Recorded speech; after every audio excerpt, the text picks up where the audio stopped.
This podcast is a member of the Voices of Wrestling Podcasting Network. Visit voicesofwrestling.com to hear the rest of our great podcasts, as well as show reviews, columns, opinions, and updates across the world of wrestling. TNA is the best wrestling in the whole world. Oh shit! It's Vince Russo! Oh yeah, you could be king of these nuts. You know what I'm saying? Our house, Jerry. Straight up, G. Somebody please explain to me how we are giving credibility to Glenn Gilbert. This is BS! This sucks! I've lost my objectivity and I don't give a damn! Welcome everybody to You've Got to Be Kidding Me, episode number 26. We are a TNA history podcast that covers TNA 1 month at a time. This episode we are talking about June 2004, a very notable month in TNA history, even if not a particularly good one. I'm Garrett Kidney. I'm joined as always by my co-host Liam Jones. Hello, Liam. Hello, Garrett. You're so out of practice you forgot my name. Yeah. I hope everyone's prepared for the Wrestle Kingdom of You've Got to Be Kidding Me's. Is that what this is? In that this is going to be 5 hours long and peak once. We do have 16 pages of notes. If you go to tnachat.com or patreon.com/kiddingme, you'll see there is 16 pages of notes. I mean, we're all very excited, aren't we? This is, of course, the month where iMPACT starts, so we are talking about 9 episodes of television here, Liam. But you know what? Mm-hmm. You have to work for the things you love, right? Yeah. And what I love is the idea of 4 TVs and 1 pay-per-view. So I have to go through the pain. I have to walk over the glass shards to reach the promised land. But one day we will reach the Garden of Eden that is 4 TVs and 1 pay-per-view a month. I do love that we've reached the iMPACT month, and they're like, oh, by the way, this is a 5 pay-per-view month too, just to make you suffer, just to needle you, just a little more. It's like, not only do you have 4 extra iMPACTs to watch, it's also a 5 pay-per-view month. And like, you think we got things mixed up before? Wait until now. I literally labeled the episodes in order for Liam so that he doesn't pull one of his classic, I thought I was done or I watched the wrong thing in the wrong order, which has happened multiple times. Yep. I've only watched the thing in the wrong order like twice. And most importantly, of course, Garrett, I'm doing the thing because this is the Jeff Hardy. I'm doing the thing. Yeah, there's a lot of big new things this month. There's iMPACT, there's the 6-sided ring, there's the iMPACT Zone, there's Jeff Hardy. But it's still a bad month, so what can you do? I'm doing the gun hands. As this podcast being an audio medium, that does translate very well to audio. I hear the gun hands. Modest to the top. I love Modest. Like, there was a period where I hated Modest, and now I love Modest. I don't think I like this version of Modest, but I like Modest that comes. Yeah, the 2010 version is better, but I still like Modest. Yeah, Modest is a good song. Jeff Hardy a lot of his songs are good, especially his TNA songs. And this is not the podcast for when we do the Jeff Hardy was at his best in TNA stuff yet, but we will get there. Also, if you would like to hear the podcast about Jeff Hardy TNA theme songs, which is what I thought you were going to talk about, on this very podcast network, there's an episode of me and Andrew Rich on Music of the Man talking about Jeff Hardy's TNA theme songs. Yeah, and I did Halloween. Yeah, very TNA. I did Halloween themes. There was I'm sure there was someone from TNA on there. Suicide was on there. There you go. I think I did have one of the Halloween episodes, and one of the themes was the Disciples of the New Church. So there you go. There you go. Perfect. That James Mitchell sings, of course. Definitely. To bring back a season 1, You've Got to Be Kidding Me reference. So it's been a month since a main episode. We did warn people, but also you got COVID, so that didn't help. Well, I think it helped. Helped you just not watch TNA? Yeah, it was a good excuse not to watch the shows. You didn't even get COVID, did you? You were like, I got COVID, so I don't want to watch TNA. Yeah, I faked it. I faked it, and then I caught it for real right after. Karmic justice. Yes. No, but I kicked its ass, so, it doesn't even matter. Didn't you lose your taste of smell? Taste of smell? Yes, I've combined them into one. I lost taste for, like, 1 night, and smell for a day and a night. Freak you out? No, not really. I was kind of open for it. Just for something different, You wanted the full COVID symptoms experience? I was very bored. So, anything that was happening was something for me. I was getting like Vegemite on a thing of knife. A thing of knife. Mm-hmm. I was getting Vegemite on a knife and I was smelling it. I was like, ooh, I can't smell it. Isn't that fun? Isn't that fun? Yeah. I don't think I've ever had Vegemite, so I don't even know what Vegemite smells like. Like salt and yeast. Ugh. Yeah. No wonder people hate it. Yeah, but then you learn to love it because it's full of salt. It's true. So you get an acquired taste to it, and then you can't ever kick it. Now I eat reduced salt Vegemite because, as mentioned on my Twitter, I'm trying not to die by 30. So You hit 25, but your birthday was between recordings, so happy birthday. yeah, happy. And you finally reached the age where you're like, I must live beyond this, so I cannot be youthful anymore. Yeah, I'm trying to cut out all fun. Like, I don't know, I'm at the stage where you move your neck and your neck is just sore for 2 days. I'm at the stage where I was at a wedding last week and my ears were ringing for 2 hours after because of the noise. See, the problem is that's been me since I was 15. Oh, so you've always been old. That's nice. Yeah, I am a mess already, so I'm trying to fix it up a little bit. I'm doing working repairs. Imagine how bad you're gonna get by 30. Ugh, if I make it. Hence the reduced salt Vegemite. Also, you would just have dodgy knees from the start, so you're doomed. Ugh, yeah. My knees are doing okay. As I rub them. But, yeah, that's been plenty of fun. Anything in the wrestling news happened since we've been gone? No, not at all. No wrestling news. Nothing big? We talked about Vince on Raintakers, so... Yeah, that's for the Patreon. Yeah, so if you would like to hear our more immediate reactions to Vince McMahon, where Liam was like, I don't want to talk about Vince, and then we still talked for 5 minutes about Vince. Well, yeah, I was like, I'm trying not to date these episodes. I want them to be, everlasting content. But then, the biggest news story of our wrestling lives happened, so... Yeah, Vince is gone forever. We're all aboard the Paul Patrol. We're all politicians. Politicians trademarked by me. We're Paul in. Pauline also a trademark by me. I am going to WWE Clash at the Castle. Which is a shoot. If they do another Super Showdown Under, I'll be there. Celebrating Paul and his particular brand of professional wrestling. You'll wear skulls. We should wear skulls. Well, he better put some damn skulls on the shows. It's true. They're very skull-less at the moment. There's that robot they roll out, the Aor robot. They should turn that into a skull. What?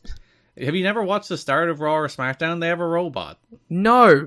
They have a little robot mascot, dude. They have a robot? Yeah. Well, knowing Paul, it'll be a Terminator by the end of his run. It should be. That would be better. But really looking forward, and I'm glad that you'll get to see Global Force Wrestling legend Killer Cross as he wins the WWE Universal Championship. Yeah. If you would like to hear about the origins of Kevin Cross before he became a carrion, you can listen to our DFW episodes. Very fitting that before he was re-signed, he had another match with Davey Boy Smith Jr. It is the match that convinced people and, frankly, tricked people into thinking he was good in the first place, and it's clearly done it again. I mean, as you are a fake Pole fan. I am obviously a real Pole fan, and I am I'm Pole in on bringing in Karrion Kross because, fuck yeah, look at him. He's got cool hair and a cool jacket, and yeah, he beat up Drew McIntyre. What more do you want from people? Get Carry On My Wayward Son as the theme. That's what Paul should do to win over us cynics, even though we're all aboard. He should start licensing music. That would be the big thing. Everyone would get on board if he does a My Way video package and gets Carry On My Wayward Son for Killer Cross. And also if he booked good shows. That might help too. The shows have been fine. Yeah, fine. I watched a whole lot of fine shows. We're about to talk about them. Doesn't mean I'm fucking diving in.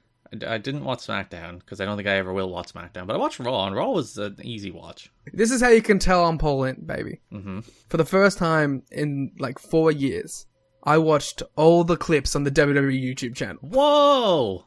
That is the sign of me watching WWE. That is the most I will ever commit to it, is watching the clips on the YouTube channel. So committed you should marry it. Ooh, what? Get married to the WWE YouTube channel. I'm sure they will be able to support our YouTubing family. It's true. They should signal boost our videos. I also reserve the right to stop watching if The Fiend returns. I don't know. I'm kind of rooting for The Fiend returning, honestly. Yeah, you would. Because I'm a sicko. We already have one scary guy now. And he has hair. So. But what if the scary guys wrestled each other? Holy shit, maybe I am in.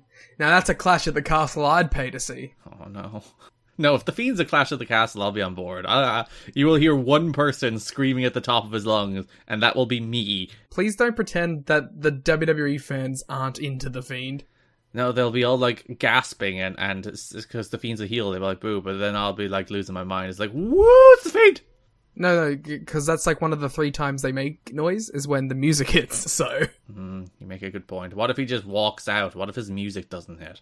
Garrett, can you please sing The Fiend's theme music right now? Do, do, do, do, do, do, do, do, do. I don't know the words of The Fiend's theme music. I don't know the song. I was going like, da, da, da. There's words That's there. not it's Bray Wyatt's theme. I'm talking The Fiend's theme. I don't even remember what The Fiend's theme is. It's like a scary rock version of that, I thought. Dur, dur, dur. My mouth. What if The Fiend was in 2014, eh? He'd be having a match with Sonny Siaki. Like everyone else. Yeah. He'd be wearing weird tribal tattoo stuff on his shirt like Abyss. There's actually a whole story that they made a bunch of new gear for the wrestlers going into TV, and a lot of the wrestlers thought it was terrible, but then a lot of like old timers were saying like, shut up. And I was looking at the gear and I think, most of it's fine. It didn't notice it, except for Abyss's, which is horrible. I like Abyss's because half the time it pops open and you see a little Abyss tummy, and that's a nice little Easter egg for people because you don't normally see a little Abyss tummy. You know what? You're right. We do deserve a little Abyss tummy in these hard times. As a treat. Just a little tummy. Little Abyss tum-tum. But outside of... I didn't notice many new gears for people, so... AJ's probably the big one. Well, yeah, I mean, I guess. But it's just the same gear as the old gear, but red. Yeah, and also just slightly better looking. Did, Michael Shane have new gear? I thought I noticed that his gear was a little different, but that's about it. Yeah. But yeah, the Abyss gear's bad. Oh, and of course, Pat Kenny.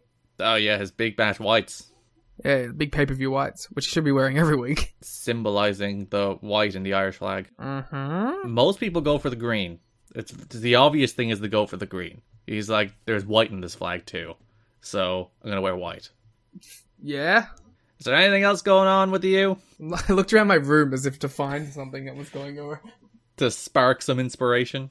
I've changed my pillow layout. Oh, I also changed my pillow layout. Because I'm a man who sleeps with 3 pillows. Uh-huh. And previously, because I don't want to wrap them in like 3 pillowcases, so it's 2 wrapped together in a pillowcase and 1. And previously I did what? So you put 2 pillows in 1 pillowcase and then 1 pillow in another pillowcase. Instead of having them in 3 different pillowcases, because you want a bit of firmness. I have 4 pillows and each of them are in individual cases. Bougie household over here. And they're all new. Previously, I would do the 2 on top, and I've since switched the 2 to the bottom, and I think it's improved. I would guess that would be improved. Now that I had 3.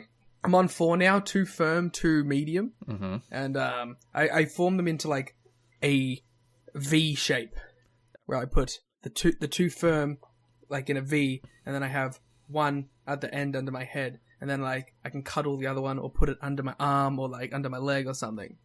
Interesting. Yeah. So it's like I'm in like a throne of pillow. Well, you know what? Good for you. I'm feeling a lot of judgment coming at my pillow setup right now, and I'm just saying, come from the guy who puts 2 in 1 pillowcase. Yeah. It makes it which is ridiculous. Easier to cuddle, I'll have you know, when there's 2 of them in 1 pillowcase. I don't know. I don't have a problem. So if you want to hit somebody with the pillow, it has an extra little heft to it. When you're in that life or death pillow situation. Yeah, when someone starts breaking into your house and you swing your 2 pillows at them, 1 pillow, they'd be like, I can overcome this. But when 2 pillows are there swinging at them, it's like, oh no, how could I have anticipated this? Yeah, now I'm knocked out. And then I will call the police. And then he'll sue me for excessive violence, and he'll actually take all my money that way. It's a cold world. Better bundle up. For my entire life, I've been a sicko who sleeps with my socks on. Uh-huh. And I've literally, finally, at the age of 30, switched to being a non-sock wearing sleep person. That depends on temperature. If it's really cold, I'm putting socks on because my little footsies are cold. But if it's regular, of course, socks are off. I think it's because my current pair of socks are quite thick. Why do you have one pair of socks? Well, no, it's a packet of socks, which are all the same kind of sock. This is interesting. How many pairs of socks do you have? I don't buy single individual pairs of socks that are different. How many pairs of socks do you have? At the moment, I rotate between like 3 or 4. What? This is ridiculous. I have like 15. But they're all like the same pack. I did like a real big sock clean out recently, because there's a ton of them that are just like worn down, and I'm like, why am I still wearing these? They're not good socks anymore. Yeah, I did the same thing, but also I still have like 15 pairs of socks. I also have fun socks. I'm a fun sock guy. I wear plain white socks.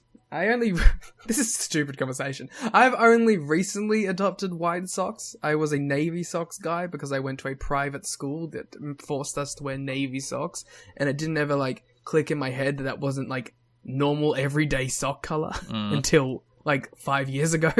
You finally had that moment of independence where you can be like, I can wear whatever sock I want. But it wasn't even that. It was like, oh, this isn't the normal ones. In my head, white socks are when you did sport, and you wore navy socks for every other occasion. But then I found out, no, it's white socks for everything, and then formal wear is navy. Yes. Well, that was a big moment for me. And now I have socks with little bananas on them, watermelons, cactus, other stuff. So, as if this episode, with their 16 pages of notes, wasn't going to be long enough, we're like, let's do sock talk. Sock talk. Coming soon to the Patreon, sock talk. Some people who are like Bob Odenkirk would be very into sock talk, I think. Sock talk. Sock talk. Sock talk. It's a play on TikTok. Yeah. Or just general rhyming. True. TikTok, just like Karrion Kross when he's going to win the Universal title at Clash of the fucking Castle. Carry on my wayward. Still devastated that the Elite didn't get that as their theme music. So, before we get into the actual TNA Evolved, reminder, patreon.com/kiddingme if you would like all of our Patreon content, or tnachat.com, of course.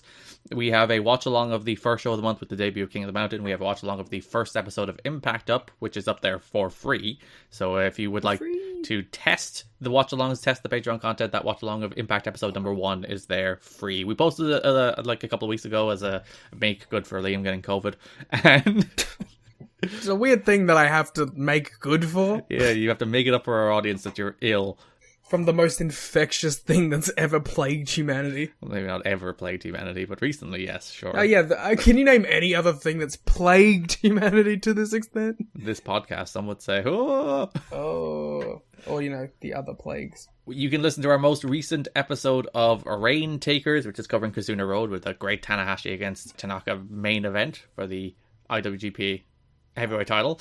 Also, our next episode of Rain Takers will be covering the G1 on the 12th, so that'll be coming up pretty soon too. Also, our GFW series is halfway done. We've covered 2 episodes of GFW. We'll be covering the next 2 over the next couple of hours, the next month or so. Next couple hours. We're going to do it right after this. We're going to watch both. So that's all at tnachat.com, patreon.com/kiddingme if you would like to support us a little bit more. Mm-hmm. And you get something in exchange. It's not just throwing money at us. You get the beloved content that you love. And if you do want to just throw money at us, you can also donate to the podcast. Which I think is voiceswrestling.com/donate. Yes. Which I don't plug, but I'm like, just why would you donate money when you could just subscribe to Patreon and get something for it? But have you thought about this, Garrett? Mm-hmm. If some rich benefactor out there who loves the show, right? They see it, they're like, wow, I love the show, guys. I would love it if you guys just had like $1,000 microphone setups and 4K webcams and made this show video. They could donate like $5,000 in one go. All right, if you were exceptionally wealthy, and only if you're exceptionally wealthy. Yeah.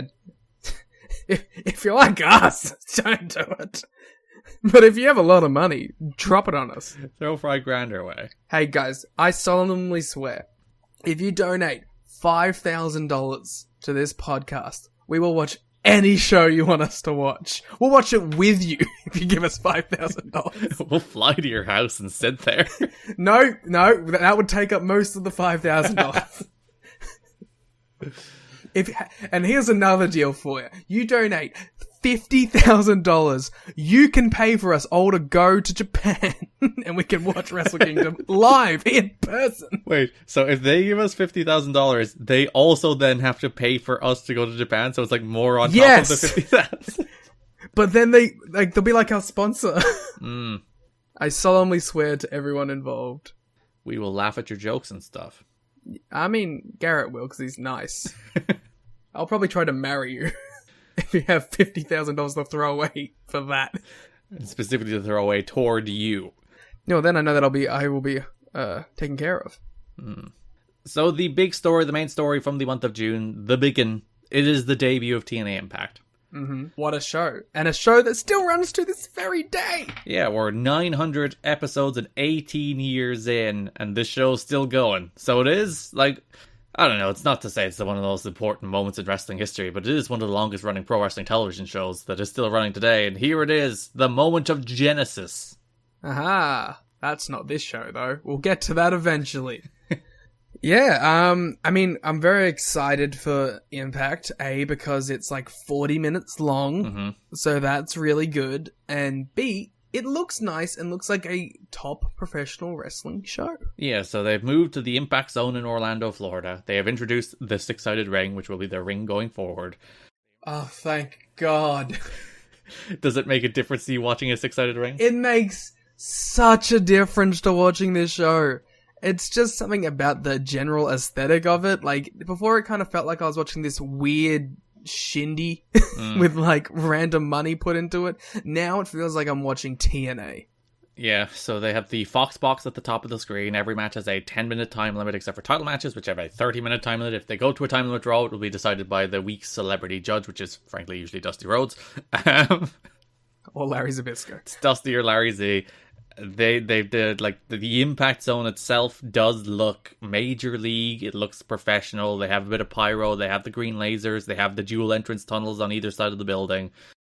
They have the mist shooting up from the ramp. Yeah, the crowd's super enthusiastic. It is, like, they've done little things to improve the Asylum a little bit this month. I think they, like, got new lights and cameras. It does look a little bit better. But just the contrast of going from the Impact Zone, which does look major league and professional, to the Asylum, which still looks a little dingy and downtrodden, is, like, every time I go from an Impact to a pay-per-view, I'm like, oh. Yeah, but, and then the problem is, and the problem for me watching these shows is, it feels, Impact looks so much better, but it feels like a B show. Like, you're watching it, and it feels like the equivalent of what I imagine would have been watching Explosion. You know what I mean? Like, I watch it and it doesn't feel like anything actually takes place or matters, and none of the stars are on this show. And then the pay-per-view happens and that's where everything actually takes place. Yeah, because they have themselves a little bit of a pickle for this period where they're doing both. Because they can't really do the good stuff on TV. And you can argue they're not doing good stuff on pay-per-view either, but that's a different point altogether. But at least they have stars on those shows. Yeah, but the idea is the TV is there to sell the pay-per-view, which I think at this stage is probably a mistake on the whole, especially doing that on a week-to-week basis, because at least on a monthly pay-per-view cycle, you can give some stuff to TV that you're not going to do on pay-per-view, whereas on a weekly pay-per-view where you know you have to fill 2 hours every Wednesday, you gotta save some stuff for that, and what ultimately ends up happening is you get a bunch of, like, meaningless squash matches and throwaway X Division matches on TV, and it doesn't also help that they really have no stars. Well, that's the thing, is, like, it feels like something that would help sell these pay-per-views is if you had prominent, well-known guys like a Raven, like a Jeff Jarrett, like anyone, put them on this show, you know? It would do something for the pay-per-views, but those guys don't even show up. There's like one Sabu tag. Yeah, and like Jarrett's usually on the show in some capacity, but I don't think Raven has been on Impact at all yet. And part of that we'll talk about, he has been injured this month. He got injured early in the month, then re-injured himself in that Sanjay match. So, like, he hasn't been healthy, but he still hasn't, like, appeared in many angles or anything on Impact. So, like, Raven is probably your number 1 or number 2 star, depending how you view him relative to Jeff Jarrett, particularly during this era.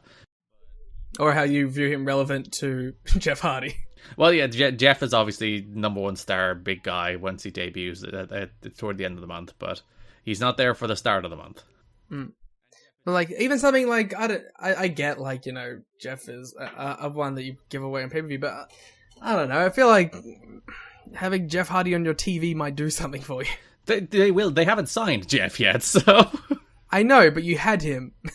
But they wanted the debut on pay-per-view, and we'll talk about Jeff. With no build. There's a reason for that. Ah, good times. It might be the classic, they weren't entirely 100% sure he'd actually show up, so they did it on no build. That's fair. Well, we say no build, but there was 4 vignettes the night of. People calling around. It's like, you see these vignettes that are narrated by Jeff Hardy, obviously, for Jeff Hardy, and obviously made by Jeff Hardy if you freaking watch him. That's the most Jeff Hardy, like, esoteric stuff imaginable. Well, it's his voice. Yes. But, like, it's like that one episode where RVD debuted, and they just mentioned something about it before the ad break. So that everyone would be like, huh? Except this is a $10 price tag where everyone's like, huh? Everyone's like, huh? $10. Do you think they sold any pay-per-views mid-pay-per-view on the premise of people going, wait, is that Jeff Hardy? Like, if you're to say, did they sell one? Probably. Yeah. Probably sold one. From Matt. Yeah. Especially when you realize it was going to be Hardy against AJ, which I think is a match people would want to see.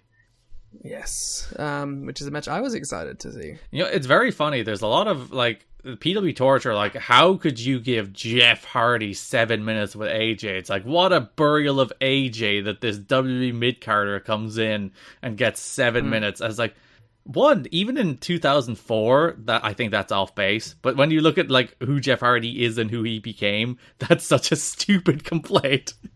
Well, it's funny because, like, knowing, obviously I wasn't there in 2004, but watching it now, I was like, hey, it's cool. It's like 2 of the aces in company history wrestling each other. Especially when you look at the reaction Hardy gets, which is fucking enormous. Yeah, the Asylum made noise. I do think the Asylum is better this month, and I think it's mostly because... Oh, do you want to talk about D-Lo versus fucking Monty Brown? I do think they're gotten to about the idea that they might lose the shows to Orlando, so they're trying again. Oh, it's like, when they started putting takeovers in buildings. Yeah, it's like, Full Sail is like, no, we will make noise again, we swear. Please give us the Iron Man match, please. So yeah, they debuted Impact. It is on the premiere start time of 3 p.m. in the afternoon on Fridays. Not ideal, but better than nothing. Before we go into the notes about the show, let's talk about the episode itself, the debut episode, which I thought, like, say what you will about the episodes that came after and the degree to which it very quickly became a show with enhancement matches that pushes the pay-per-view. I thought that first episode rocked. I thought that first episode was kind of like if you put the entire first year of TNA's ethos into one episode. Like, if they had fine-tuned their ideas that they presented in early NWA TNA pay-per-views, this is kind of what it would have been. Yeah. Because you had the focus on the X Division multi-man, you had the tag team title match with America's Most Wanted, you had a cool squash with Abyss and then Shark Boy getting an appearance on the show, and most importantly, you had AJ going over in an X Division multi-man to become the champion. Well, become the number one contender. But it was like kind of some easy early parallels to the first like year of NWA TNA. It's kind of like they saw that and they're like, well, what did people like from our early presentation? Let's do that again for our first TV. Yeah, and it's like a very firm reboot where it's like, all right, we're on TV now. Everything, we're kind of starting from scratch. So we're going to put the belt on Jarrett. Ugh. We're going to put the X Division title back on AJ, and we're going to put the tag titles on AMW. So in theory, they're like, we're going to put the belts on, like, historically the best act in each of the divisions and run with it that way. Which makes sense. Something I did enjoy about this month, and I guess because I don't want to leave this to the end when we're like depressed and tired about talking, so I'll do it now at the start. I thought this month had a lot of good build that had too much space to fill. If this was a 4 TV to a pay-per-view month and they did all the same kind of build, I think that would have led up to one really good pay-per-view. Because I thought you had a lot of cool stories going in there. Ironically, the one that I was least high on was probably the Jarrett and Ron Killing stuff. but I really enjoyed the tag title stuff with the Naturals. I really enjoyed the build to Cash and AJ. I enjoyed the Abyss Eric Watts stuff. I even enjoyed, like, if the Pat Kenny tag stuff was just a mid-card thing leading to a pay-per-view, that would have been a fine thing too. Jarrett Lynn Scott D'Amore as well. Yeah, Jarrett Lynn Scott D'Amore would have been a good payoff for the pay-per-view. There was a bunch of stuff that I was like, alright, I'm into this as... Like, and then Sabu Raven, right? So there's a lot of stuff that I thought, if this was a condensed thing with not having to fill like 12 hours, this would have been a really good month. Mm-hmm. But because we're doing pay-per-view every week and a TV every week, they had so much time to fill that everything just got bloated and blown out of proportion, and they had to have the payoffs off on different times because they had to start and get onto the next thing because they had to fill all this time. So going into it, I was like, I actually think the booking-wise, there was a lot of really good stuff this month. It's just the way they're choosing to produce their television and produce their content in general isn't conducive to telling good stories. They're just stretching themselves, the wrestlers, the stories, and pretty much everything too thin over on average 4 pay-per-views and 4 impacts a month, as opposed to using the impacts to promote the pay-per-views to have payoffs to go back to the impacts. It's just doing that on a week-to-week cycle. It just doesn't work, does it? Because you're watching these shows and you're like, there is a good pro wrestling company in here. It's just bloated out. So yes, Impact Episode 1, June 4th, 2004, taped the day before from the Impact Zone in Orlando, Florida. 850 people there, total sellout, turn-away crowd. Fair enough, it's free, everyone's getting in for free. But still, very enthusiastic audience, felt like a hot promotion. Yeah, and boy did these guys love themselves some X-Division Multi-Man Madness. Which is what most of the show was, so you know what, they read that crowd properly. So yeah, going into this month, one thing, and I think it's smart that they kind of saved him mostly for the Impact Zone. There was some of the pay-per-views, but Hector Garza feels like a guy. Yeah, and they know he feels like a guy, and he's reached a deal where he'll be in most Wednesdays and Thursdays, and then work AAA on the weekends. But they do know very much what they have in Hector Garza, and we'll talk about why it doesn't work out for various reasons. But it is not for lack of trying here, because it's weird. The opening match, you would think, put Jarrett there, put Styles there, put Raven there. Raven's not even on the first episode, which is apparently a point of contention for Raven, that he wasn't best pleased that he wasn't on the first episode. I don't think he's on any of the episodes of TV. Yeah, because he gets injured early, I think he gets injured in the dark match on the next episode of Impact. And again, he works that Sanjay match where he aggravates the injury and then is gone for most of the rest of the month. And I think a little while longer. I think he's out for 4 to 6 weeks. Then the thing with Raven is, though, you just have him talk. Just like one of these Sabu segments that you did on TV, just throw them on this one, I think it'd be fine. But yeah, it's interesting. They open with Hector Garza, Amazing Red, and Sanjay Dutt versus P. Williams, Eric Young, and Bobby Roode. So they're opening the show with 6 guys who, for the most part, Hector Garza did work WCW, but who for the most part have very little experience to the audience. It's not opening with the WWE guys. It is very much a statement of intent that we're putting 6 of our guys out here first. We're going to give them some time. They're going to tear the house down. They're going to have a real darn good 6-man tag. Well, you look at this whole card and there's not really any WWE guys on it. Yeah, you get nobody really. Well, there's Dusty and there's Jarrett in a promo and Truth. That's about it. In terms of the actual matches, it's all their homegrown talent. Yeah, so I think it is a very good first step in. I am, and also just coming out of this personally after watching him for the last 6 months, I am so ready for a Hector Garza AJ Styles match, and if that match doesn't happen, I will be so depressed. You'll have to see. Ooh. But I thought this was a really good first impression for Impact, and having a crowd that actually cares helps too. Yeah, I find that a lot for the TV. 1, the crowd is more interested, and 2, because the matches have like a 10-minute time limit. It's so good. And I think because the wrestlers know they're wrestling in front of a larger audience, both more enthusiastic in Orlando and obviously a larger television audience. We'll talk about the numbers in a little bit.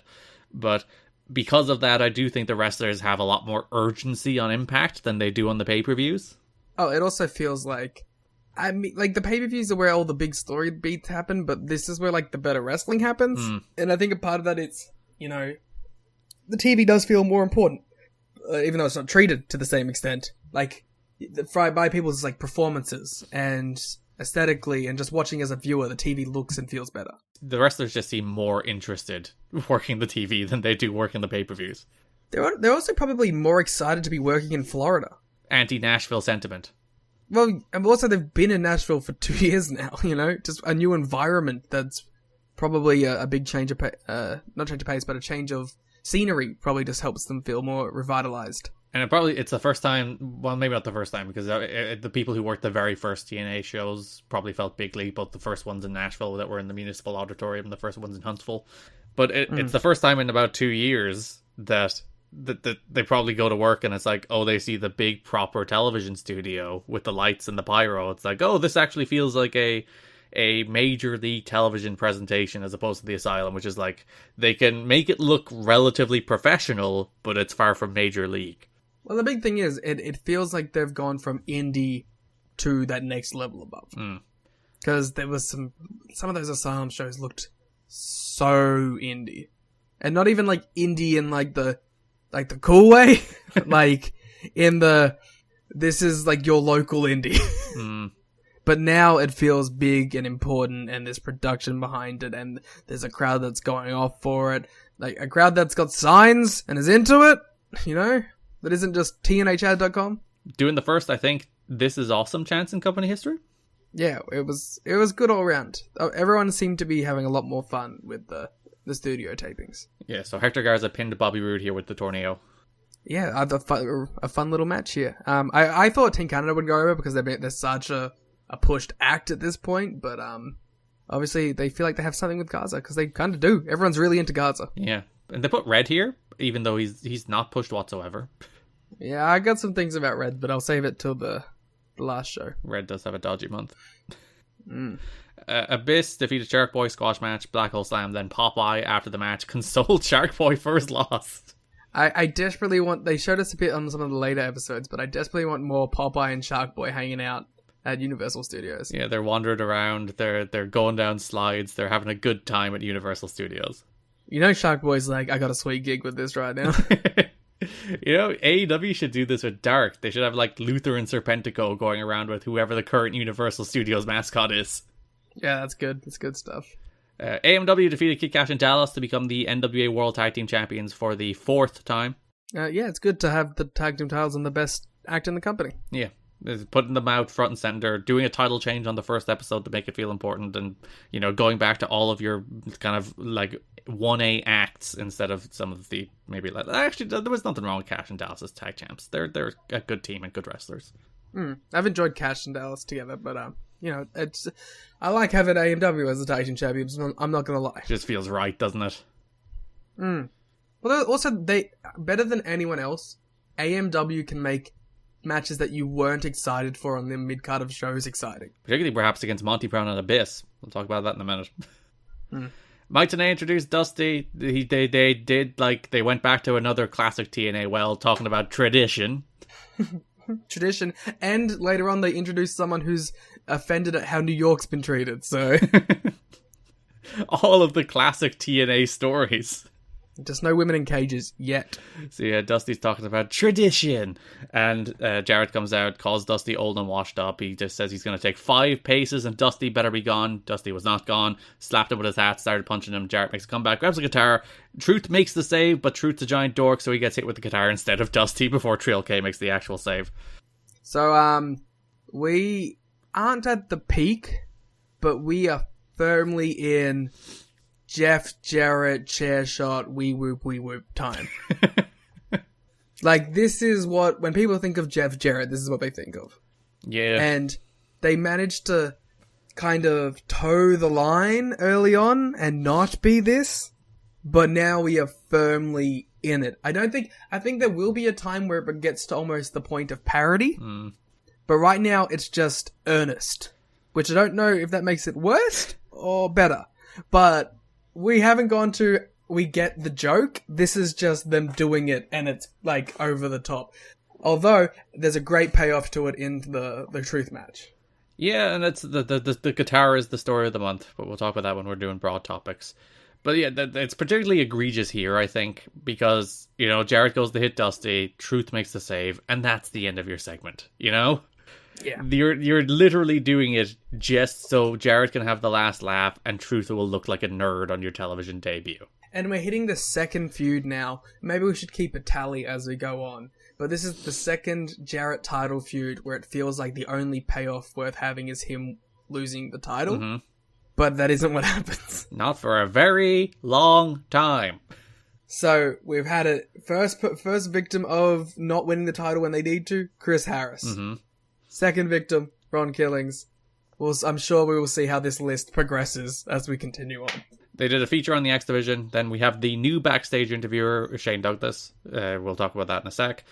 He wants to know who the fourth man in the main event is. He's asking Vince Russo. It's an X Division number one contenders match. We know Chris Sabin, Neil Skipper, and Michael Shane are three of the four. Turns out the fourth man returning to the X Division is the phenomenal AJ Styles. Yeah, and I mean, listen. Am I happy that AJ Styles isn't, like, the NWA champion? No. But when he was sucked up in Vince Russo, Jeff Jarrett bullshit, so maybe just having him as the face of the X Division is better for him. I know like TNA at the time would make the argument that the X Division is not lesser than its equal, which at this stage isn't true. I think AJ makes it true because he's fucking better than everybody else in the company. So by the time we reach 2005, I think AJ single-handedly makes that true, and maybe even the X Division is greater than rather than lesser than. So like here it is very clear, shunted down to the X Division, not across. But also, I think you're right that he's just better off here, where he can have good matches with good wrestlers and not have to deal with the endless slew of bullshit that comes with guitar shots and hidden guitars and multiple authority figures and all the nonsense that comes with Jeff Jarrett, comes with Vince Russo, comes with the main event scene. He can just be AJ. And I think this month more than any month, he is AJ. Like, he is the AJ of TNA that you know. Like, the TNA ace AJ Styles. He feels like that this month. And, like, you just look at it. Would you rather be AJ Styles this month or Ron Killings this month? That's a very easy answer. So, there you go. Which position is it better to be in? Yeah, so Styles pins Shane with the Styles Clash. Kazarian comes down, stare down AJ because they'll face for the title on the next pay-per-view. That's the first episode of Impact. As I said, I thought this was a really good statement of intent. I was going to say it's a good representation of what TNA is. I think it's almost a misrepresentation of what TNA is. It's a representation of what TNA could be and what a lot of people maybe wanted TNA to be and what TNA complains that their fans don't perceive TNA to be. It's like, hey, you did it for a night. How about you do it every night? Which I think, you know, I mean, that's every company, right? That's every company, especially in American pro wrestling, ever. It's like, when they hit it, you're like, why can't you hit it all the time? Because you had like guys like Garza, guys like Abyss, guys like MW, guys like AJ being the featured acts as well as Jarrett. And it felt hot, it felt high energy, it was a really fast hour of wrestling. It was, I think, as perfect of a debut episode as they could have asked for. Like I said, it's a good representation for a lot of people who may have seen them for the first time. I wonder how many pay-per-views this sold, though.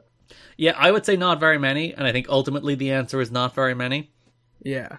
I don't know if I saw this, I was like, oh man, I have to tune in the pay-per-view just to see what happened with 3LK and Jeff Jarrett. I'm sure, like, the first few got a curiosity bump. And especially because, like, the anniversary show was at least, like, a very hard-pushed show, which is the third or fourth show of the month. So I'm sure a couple of those got a little bit of a boost. And, like, the Asylum attendances went up, and the Asylum energy went up a little bit. But I think by the time you get to July, people are just happy watching their Impact and happy avoiding the weekly pay-per-views. Yeah, and to be fair, I think the anniversary pay-per-view did feel big. I don't think it necessarily hit everything out of the park, but I was watching it and I was like, this does feel like a big, important show. So a bunch of notes about Impact itself. In a few markets, their regional sports channel preempts TNA Impact for other programming, but the vast majority see the show at the standard Friday 3 p.m. time slot. I think it's New York and Philly are a couple of those markets where it's preempted, and they're aired at real weird times. So it is strong wrestling markets where it's being preempted, but nonetheless they still have clearance across the majority of the FSN networks. Because if you remember, FSN is not like one. Well, it does have a national feed, but it's not generally one channel. It's a collection of regional sports networks that have some national programming, but the big attraction is the local sports. And for the most part, they got clearance across all of those regional sports networks. There, 3 in the afternoon on Fridays. It's kind of what you saw with Ring of Honor and Sinclair's networks. Yeah, if you were trying to look at the time Ring of Honor aired at, it was all over the place. Which was also impossible to track down. And even because they used to upload their shows the week after on their website, but because of the nature of how it aired, sometimes it just wouldn't be on there for 2 days extra. And you're like, what is going on? You really wanted to see the Ring of Honor Pure tournament, and they were keeping it away from you. No, this was before that. This was I really wanted to see the Briscoes take on the Headbangers or some shit. The first show received rave reviews for its state-of-the-art presentation and production values. The decision to begin and end the show with exhibition matches was not without its second-guessers, but ultimately Jeff Jarrett and Josh Mantell decided the best way to combat WWE and grab attention of channel flippers was to fight WWE on a different level, one in which they can't compete or won't compete, and that being contemporary athleticism and high spots. That's a reasonable and balanced take on how to present your show in comparison to the biggest show in the world. Yeah, so instead of sending Raven out there immediately, instead of doing the Dusty and Jarrett segment to open the show, they're like, nope, we're going to go high energy, wrestlers you've not seen before, this is TNA. But, you can sprinkle some Raven in there, I feel. I don't think you need to cut him out completely. Well, Jarrett makes the case that they need a clean slate heel champion for the start of television. If you listen to his podcast, they talk about this, that he's like, television is something new. It's a new audience. We need to start from scratch. And the easiest way to do that is heel champion, babyface chase. Which is not a completely illegitimate argument. But then the question would be, well, why did it have to be you, Jeff? Why did you have to be the heel champion? Why couldn't it be Raven? Why couldn't it be heel Raven doing this with anyone else? Because if I'm honest, if I were to see that argument, I think I would go, let's go with Raven. He has the name from WCW and WWE. It'll be his first title run. It'll feel fresh. He's been doing good stuff for the most part up and down our card for a year and a half now. Let's pull the trigger on Raven going into TV and have AJ and Harris chase him. But Jarrett's like, no, I'm going to pull the trigger on me again for the third time. I'm going to have Truth chase me and kick AJ and Harris off to the secondary divisions. It feels a lot like a man who wants to make a television show all about himself. Mm-hmm. Yeah. There's bits and pieces here to it. I see some points, I see things that feel like giant mistakes, but what are you going to do at this point, Mm. Let's just see where it goes. You're going to be saying that for a year, buddy. Yeah. But when he loses, it's going to be such a good moment. Right, Garrett? Yeah, sure. Right? Yep, definitely. It's gonna be worth it, right? 100%. And the guy who beats him is going to have a really long reign. Really long. Super long reign. Bob Carter, the head of Pound Energy, was present at the Universal Studios tapings and appeared to be pleased with the experience. Me too, Bob. Vince McMahon said in an interview on TSN in Canada that he doesn't consider TNA competition because they're wrestling, we're entertainment. Yeah, well, Vince, how about Paul saying this week or whatever that we're wrestling now? How do you feel about that, Vince? Yeah, it only took 18 years, but we finally proved the TNA won this war. And wrestling wins. They brought wrestling back. Well, NXT was basically a TNA parody company. TNA saved professional wrestling is what I'm saying, Liam. And put it on a shirt. Well, they were thinking about that. There are people internally who want to use that they're wrestling or we're wrestling their entertainment or whatever Vince said. The direct quote from Vince, as the marketing slogan, which they probably should have. I was gonna say that's not bad. They're wrestling, we're entertainment. Dash Vince McMahon. There were 3 matches that took place at the debut Impact tapings at Universal Studios on June 3rd that did not air the next day. The opening match, Sonny Siaki and Irish Pat Kenny, and Desire beat Trinity, Glenn Gilberti, Johnny Swinger. Heavy Metal beat Frankie Kazarian, and then there was a big gauntlet that Ron Killings won, eliminating Monty Brown in the end. I'm glad that those weren't the matches they chose. Yeah, so they flew a bunch of people down there just to wrestle random matches. I don't think they've ever released any of those matches. I assume they taped them. Have to track them down. Holy Grails! Coming soon to the Patreon. Yo, this Ron Killings gauntlet match, we need to see it. Pat Kenny versus Sonny Siaki or whatever it was. Heavy Metal against Frankie Kazarian? Whoa! Well, that I do want to see. Desire and Trinity before they do the worst match I've ever seen? Before the show began, Jimmy Hart and Johnny Fairplay welcomed the fans. They didn't put Fairplay on TV, which is a point of contention for Fairplay that we'll talk about in a sec as well. But yeah, Jimmy Hart has a bigger backstage role with TNA these days. He's like the point guy for Universal Studios, and he's working backstage. Okay. Okay, Jimmy. And obviously waiting to get Hulk Hogan back in. Yeah, Hulk Hogan's coming in any day now. Jeff Jarrett was on a local Orlando radio station called Monsters in the Morning on Thursday to promote the debut of Impact that night. He got into an argument with one of the hosts as an angle to get people talking, to get them down to the Impact Zone. Cool. TNA management was extremely pleased. Jeff Jarrett loves doing local radio. He loves doing local radio angles as well. He can never just go on the show. He always has to do a bit. Well, yeah. I mean, he's a heel, you know. They're not sending AJ up there to do it, are they? Because in like the build to the Hogan thing, remember when they did the Jimmy Hart angle where he stormed the radio station? That was a good angle, though, to be fair. Yeah, they should have recorded this one too. That was in his Stone Cold days. He's still in his Stone Cold days. No, he's not. This is wee whoop guitar shot, Jeff Jarrett. TNA management was extremely pleased with the Thursday night tapings in Orlando even before they began post-production work. Part of the reason is that the crowd couldn't have been better.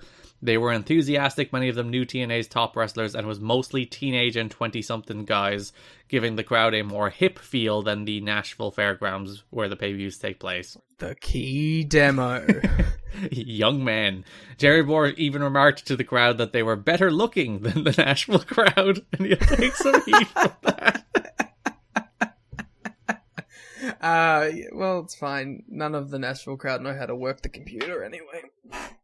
I'm the Jeremy Borash of this podcast. I love the Florida crowd. Bunch of hideous uggos over there in the Asylum. Look at you pretty people here in the Impact Zone. Thank God we're getting out of that schlop. In a press release announcing the use of the six-sided ring for the Fox Sports Net show, Jeff Jarrett said, "The six-sided ring brings professional wrestling into the 21st century. Wrestling, like any sport, must evolve through time, and total non-stop action wrestling's continued innovation is an example of that. Our athletes will now have more angles, moves, and space to showcase themselves, and TNA wrestling as the new wrestling alternative." That's me trying to talk to Scott in 2022 about bringing back the six-sided ring. They do constantly talk. Like, anytime somebody does a dive, Mike Tenay is always like, that's because of the six-sided ring. It's like, there's more angles, there's more sides, there's more stuff they can do. But to be fair, I get that. Like, for a lot of people, this is the first time they're seeing a six-sided ring. Why not, like, push it as like, wow, look how cool and interesting and different this is. We're wrestling, they're entertainment. Oh, that should be their slogan. Yeah. I find this one interesting because I think like 10 years later the flip side becomes the case, but TNA wrestlers are excited that due to tourists at Universal Studios every week, many fans each week in the arena will not be weekly regulars. In the Asylum in Nashville, the regulars tend to get burned out on certain characters and somewhat jaded, so a fresh mix of fans each week, TNA wrestlers and management feel, would help keep fan reaction remain at a higher level. I think good shows keep the fan reaction at a high level. They keep doing this, don't they? It's like there's some magic reason that the crowd aren't responding other than the shows are good or bad. Yeah, that's every cop-out from every promoter ever. Because the exact same, like the exact opposite thing begins to happen like in Orlando. It's like, oh, it's only a bunch of tourists who don't care, so they're not making noise. Even though you watch this episode of Impact and you see them absolutely lose their shit at freaking every single dive. So Sanjay does do a Dragon Rana in that first match. That is worth losing your shit at. There's a lot of stuff worth losing your shit at on that first show. Yeah, just produce good television and people will react to it. Stop making excuses for your crowd not giving a shit about your shitty, boring television. Mm-hmm. Fans had begun to line up for the debut of Impact at 2 p.m. in the afternoon and waited in line for 5 hours in 100-degree high humidity weather. Well, let me just do a little bit of math to see if I'm impressed by this. I mean, that's warm. Yeah, I wouldn't like doing it in a humid 37.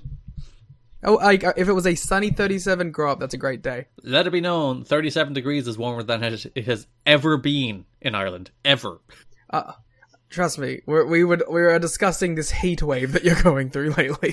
Which was like 2 days where it broke 30 and then back down to like below 20, and we're like, no, we can't handle it. It's too much for us. I do hate to be like the I come from hot place, ha ha ha ha ha thing, but literally have had 50-degree days where my car has started melting to the road. Yeah, but have you considered that it's 30 degrees here and it's very hot? Sounds like a wonderful day. As long as it's not humid. Humid in 30s sucks. That I will admit. It's like the highest temperature in the history of Ireland is 33. So there you go. And that was in like 1890. So 50.8 is the highest recorded temperature in Australia. In Mildura. I think it's been higher since then. I think we hit above that, but yeah. Just awful. 50.7. I wonder what Melbourne is. Because I'm pretty sure we held it for a while. You were like the death pit of Australia. Well, just Victoria. Melbourne's highest is 47. That's nothing compared to your 50.8. A paltry 47 in February of 2009. But, like, which is funny because, like, that's just, like, one section. Like, you go to, like, you know, the 60% of our country that is desert that we never talk about. Where there aren't people, the weather doesn't count. Yeah, basically. I mean, how are we supposed to know? There's no one. Only the kangaroos know how hot it's out there.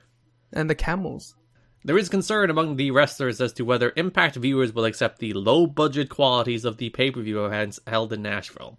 They have to get out of Nashville now, said one wrestler. Others say that while the production downgrades will disappoint some viewers, they expect most fans to be satisfied as long as the matches and storylines are strong. Well, then, yeah, the fans are going to be satisfied. That's some really optimistic thinking.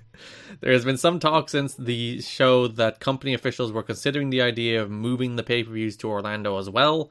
However, an informed source reports that the company first planning to upgrade the set, lighting, and production in Nashville and keep the Wednesday shows there. Please, God, just cancel the shows. I'm begging you. Jeff, I'm going back to the future to tell you, please just stop the shows. Just immediately switch to the monthly pay-per-view model. You'll be much better off. What if we just skip the next, 2 months? Nope. Well, it was worth a shot, guys. I tried my best. The word being spread out of the TNA office is that FX officials were blown away by the Impact debut and have expressed interest in bringing the show to primetime on their cable network. Of course, both FX and Fox Sports are owned by Fox, so if FX is serious enough, they should be able to work something out quickly. Hell yeah, I want to do my Walking Dead x TNA crossovers. Two things that kept going long past the point they should have. I think Walking Dead is still going. God, and there's 3 spin-offs. How have they not given up on The Walking Dead yet? Well, they're doing a new one that brings back all the characters people liked, so I think that one's going to do well. Oh, that's nice. They're like, hey, what if all the characters that made this show popular were back? Everyone's like, wait a minute. That's revolutionary thinking. I should finish that show eventually, just out of, a point of pride. I don't know, if keep it still going, there's just no end point. Even if there's spin-offs, it just never ends. Well, the spin-offs are still going, but it's the last season of The Walking Dead proper. I don't know, every season of that show is the exact same. Yeah. It's all we have found a place we think will be our safe haven. Oh no, it's not! And that, rinse and repeat, season after season. I mean, wouldn't that be how it is? Yeah, but you have to find some new interesting story to tell instead of But Garrett, what if I told you the people were the real monsters? Whoa, that's a revolutionary take, Liam. You should write something. Yep. It's not the zombies. It's the people. I see how it is. It's the people. They have tigers and swords. And no morals. Dusty Rhodes is trying to angle himself into power. He was suggesting pushing for a 9 p.m. Monday time slot, which was the consensus among just about everyone asked, including both Jarretts, if they could pick their slot on FX. Right now, they are only in early talking stages. Fucking leave the Monday Night War dead, you stupid idiots. I like how they're like, this is their idea, let's go. Not just, hey, maybe if we put it on our own night, people might watch it. Yeah. But I don't know. I want to see again. This is my problem. I hear things like this, and I'm like, I want to know what that world looks like. The world where they got on FX and went to war. No, it's not necessarily on the Monday time slot. Because I know what would happen if they went to war. We saw it in like 10 years from now. And that was during a period when they had millions of viewers watching every week as opposed to hundreds of thousands. Mm-hmm. Speaking of hundreds of thousands. So the debut of iMPACT on June 4th drew a preliminary number of a 0.16 rating based on markets that aired in its regular time slot. TNA in the mud. That would translate to maybe 100,000 homes. That's like a Rampage number. The final ratings for these shows, because of the different time slots of figuring in different stations, won't be available until 3 weeks after the show takes place. For the network in the time slot, it was considered a good number. That is roughly half of what the network's flagship Best Damn Sports show does at night. But Garrett, Yep. What is the demo? We don't care about the demo here. We just care about total audience. What? But the demo is the most important, Garrett, because that's the one that the advertisers look at. Don't you know? After the last 3 years of constant discussion. No, I don't. Where's my Fast National? This is the Fast National, basically. Oh, cool. When's our cheese board? Yeah, come on, Dixie. Oh, follow her on Twitter. Send us a ham. Ooh, I need a ham. So that number was revised from a 0.16 up to a 0.22 when the final number came in, and then the second episode did a 0.32 rating, which would be in like the 200 and something thousand range, the low 200,000s. Those are Dave estimates, by the way, I believe, not the actual numbers. The audience figure, not the rating. The ratings are accurate. The audience figure is a Dave guesstimate based on the rating. But yeah, so they're doing somewhere in like the 150, 200,000 range, which is pretty good on FSN. It's up there with what FSN is doing for their Best Damn Sports show, which is their flagship show that's not local sports. So good numbers, basically. Damn, that's like half of Ring of Honor towards the end. And Ring of Honor aired on like 700 different networks. Remember that day that came out and like, I forgot, Joe Couple, but it was like, yeah, it's in like 600,000 homes. You're like, whoa, I don't believe you. Yeah, it's mostly like 70-year-olds falling asleep with Ring of Honor on after the local news. But I mean, hey, if it works for NXT 2.0. It's true. That is the prime demographic you're aiming for. Do you think wrestling is just the olds? Is that the problem? I think it's made by people who have been making it for 20 years and have no idea what young people want. And remember, if you are a rich fan of the show, you can donate to us.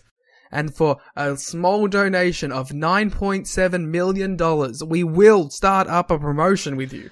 Like, even when you look at Tony Khan, who is a young person, like, his influences are old wrestling. So that bleeds onto his show. So, like, his show isn't even, like, the bastion of wrestling aimed at young people.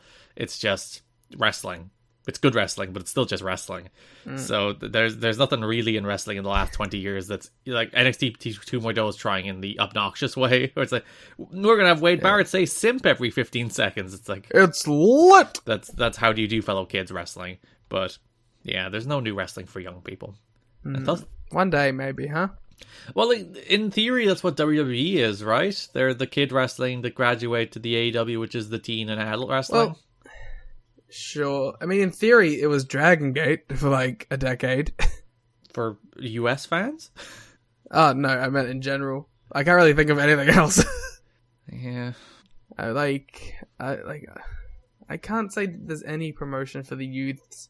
No. Maybe it is just WWE based on, like... Scale.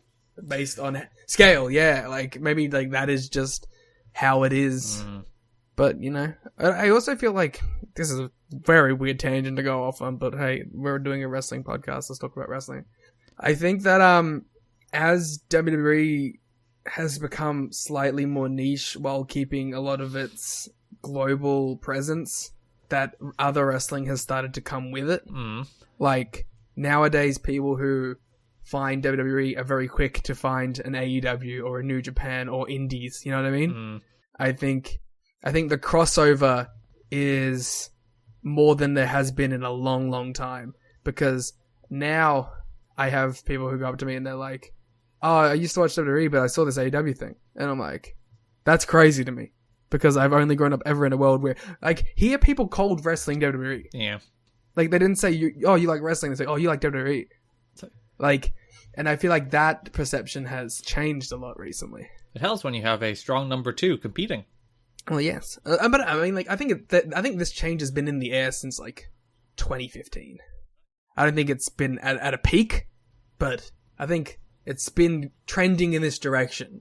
I do think it largely comes from the internet being pervasive. That, you know, back in 1999, you knew WWE, you knew WCW, and there was no way for a smaller company really to break through without television.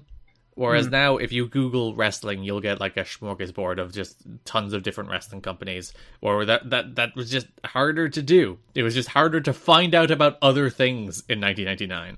But also, like, if you're like 15-year-old WWE fan and you follow them on YouTube and you click a WWE clip, there's a good chance an AEW clip will pop up right next to it. Yeah, the algorithm is helping. Yeah. But, like, yeah, and that's not even just AEW. There's a good chance of, like, you search any wrestling thing, you click on it, then, like, an Impact clip will come up, or some indie that had a match with someone related to it in it at one point will come up. Like, it's not hard. It's not hard to be accidentally exposed to other elements of wrestling now. Yeah, even if you're searching for Sting, you might find a WCW clip, you might find a WWE clip, you might find an AEW clip, or you might find a TNA clip. Yeah, which you know, and even like if it's something that's like, oh, I'm going to search Kevin Owens. Oh, Kevin Owens rumored AEW videos, 17 of them in a row. You know what I mean? Yeah. Like, there's no way for you to be completely in the bubble anymore. Like, even if you're just someone who watches WWE SmackDown and WWE Raw, there's no way to be in the bubble anymore. Unless you're like a 50-year-old who doesn't use the internet. Because there's references to other companies now. So, like, just by watching the one promotion, you're gonna pick up some things. Like, if you've, in the last 5 years, if you were someone who literally only watched SmackDown and Raw and never went on the computer ever, you will still have heard of New Japan, and you would have heard a reference to AEW, because they were things that were just mentioned now. Which is good. That's the way it should be. Yeah. Well, it's like if you're that person, at some point, you know that AJ Styles was an IWGP champion in Japan. You wouldn't know he's a TNA champion, though. Well, that's wrestling, their entertainment. Oh, of course, yes. That's my mistake. Yeah. New Japan, famously, also entertainment. Yes. I mean, have you seen it? But yeah, like, in general, like, it's just a more open, easily accessible world, which I guess just comes with the passage of time and the way that the internet and social media has evolved. And Logan Paul. Well, yeah, Logan Paul helps too.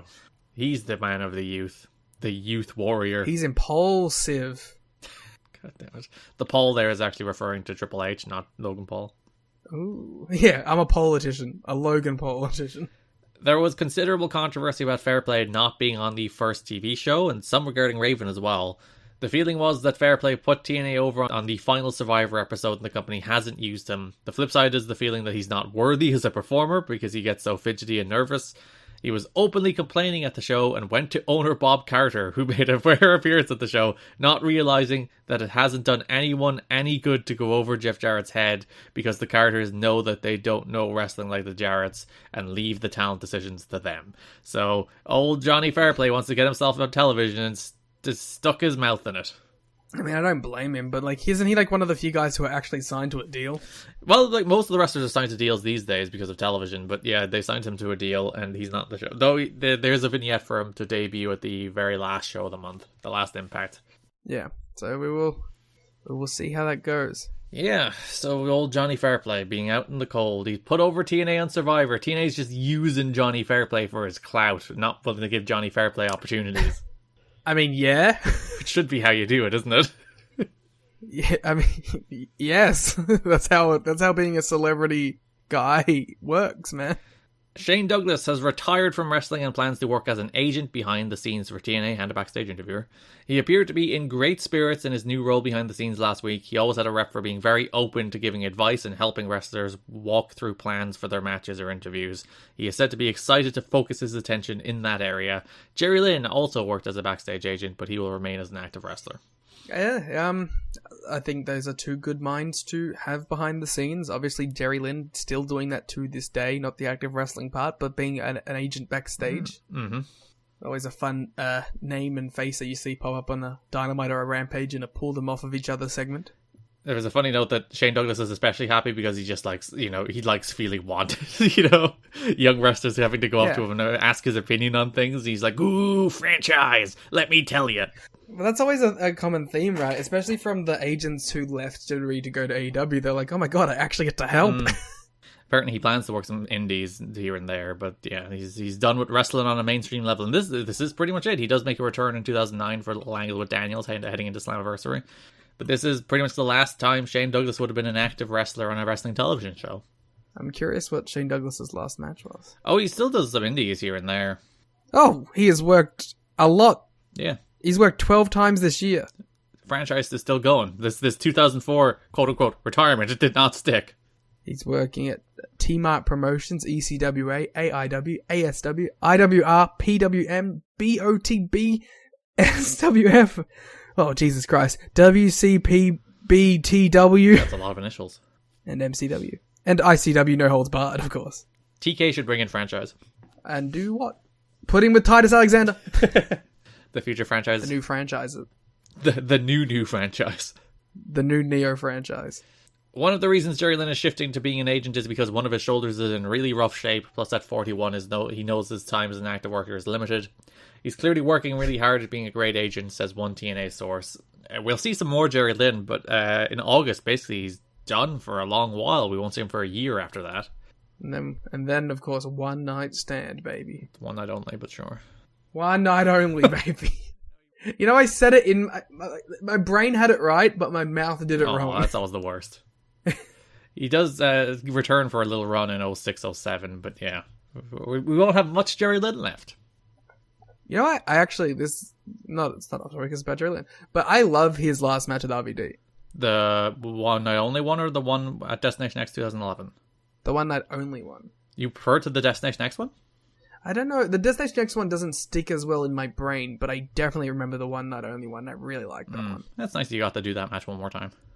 I look forward to covering it in 2032. I was always... Because AJ was out doing some angle at that stage. Because it was started 2013, so it was leading into like broody AJ, and I was always a little sad they didn't do like one more AJ and Jerry Lynn match. Oh, that would have been cool, wouldn't it? I hope everyone looks forward to our one night only series, which will be on the $10 tier of our Patreon in a decade. I'm starting a new tier for one night only. It's going to be like $40. It's one night only. It's $40, and it's a live watch along. And if you're not there, you don't get to see it. Yeah, it is literally one night only. Oh, boom! We got it. Jerry Jarrett attended Wednesday, July 2nd pay-per-view, his first since undergoing bypass surgery last month. However, he did not fly to the Orlando tapings, which is too bad because he's the co-founder. But he did go to the second set of tapings, I believe, so he's back up in his feet. How nice was it to see Jerry Jarrett at Ric Flair's last Honestly, match? I was so pleased because he hasn't been around wrestling in a long time, and he's a very important figure in wrestling for many reasons, and it was just nice to see him. And there's the joy on Jeff's face while his dad was talking to the guy, and you just see he's like under his dad's arm, and he's just got a big smile on his face. Yeah, look at these two on television with Jared Lawler too. But I hope the Jarretts are in a better place together, because as we've heard throughout literally almost every month of this company's history, can be quite tumultuous. Yeah, their relationship was a little rocky during this era. So I hope that things have smoothed over for them. To the extent that Jerry needed heart surgery.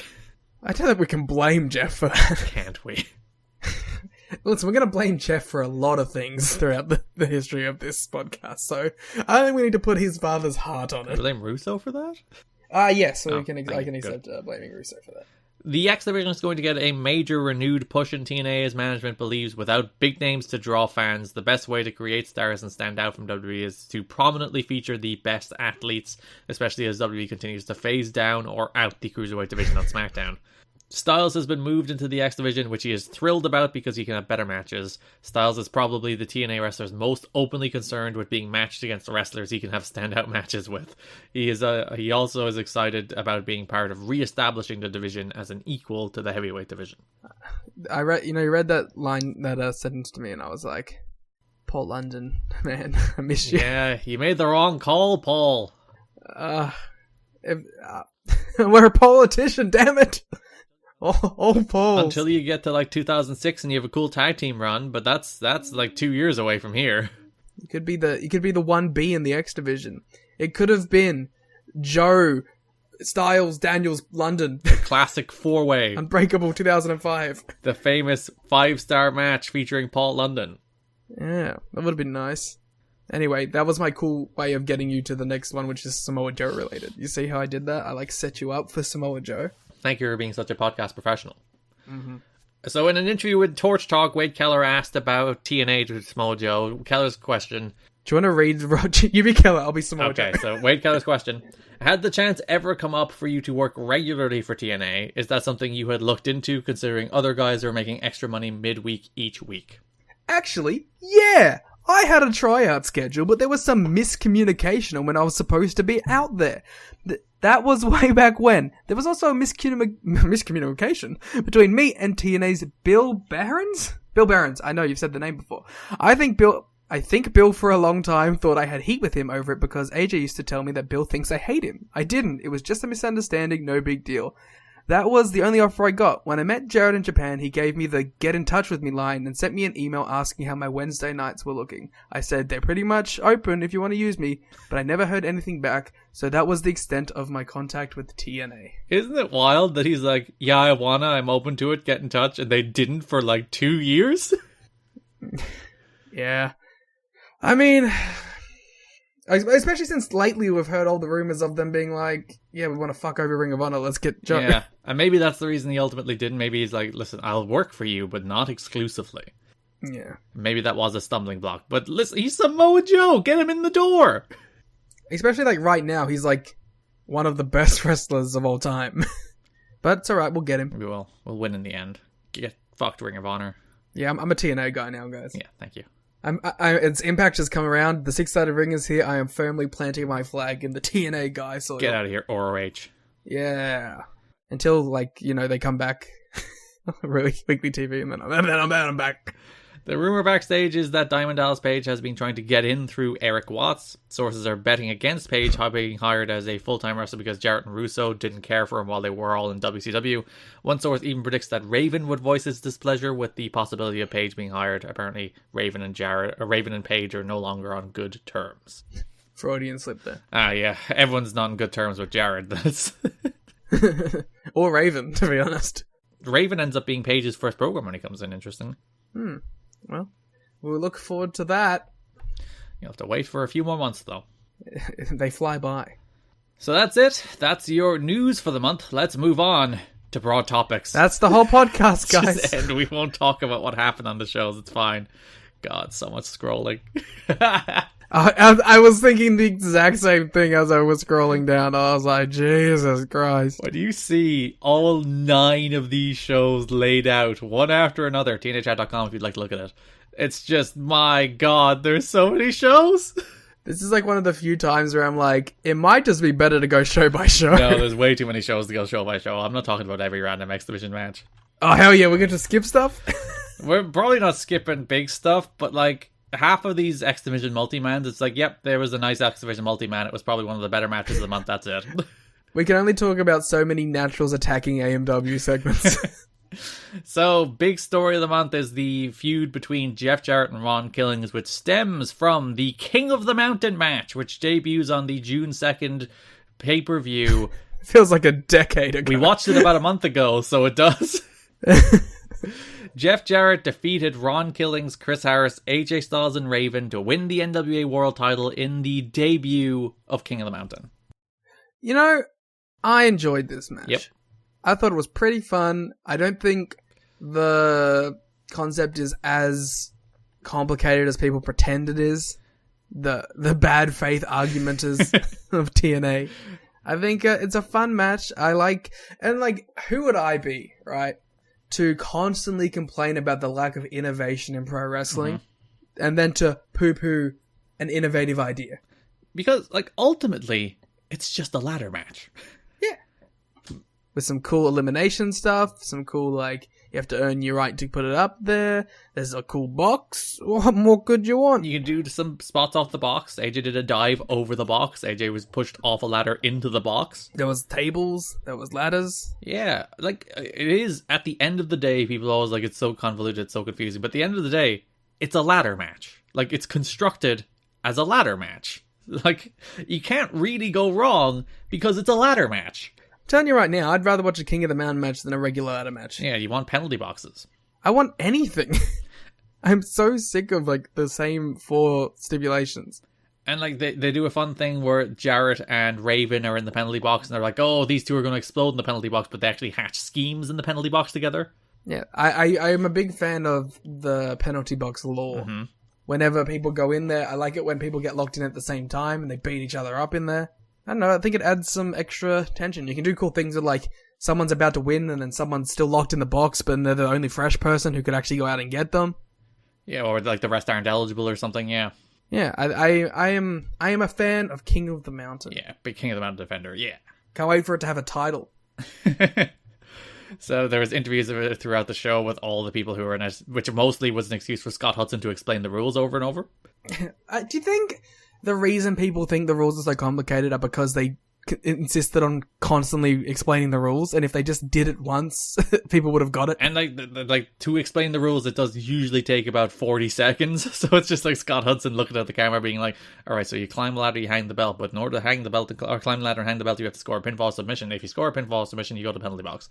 Which, to be fair, I just did it in 2 minutes, in like 10 seconds, but still, it took Scott Hudson a while. They should have just done their pre-match text on the screen rundown, and that's it. And I think people would have gotten it way quicker.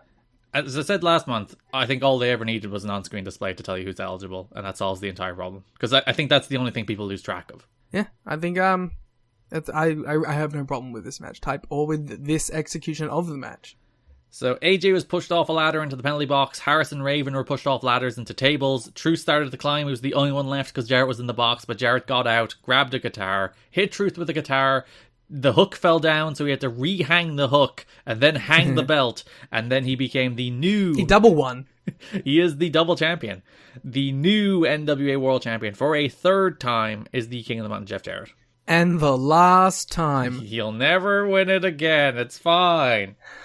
Right? We'll never be subjected to 2 more years of this, dude. But, like, you know, he'll put someone over at the end of it. It'll be great. Sure. Yeah, I don't know. I like this match. I have nothing more to say than what I have. Yeah, I thought AJ worked extra hard to make this match work. He took all of the bumps.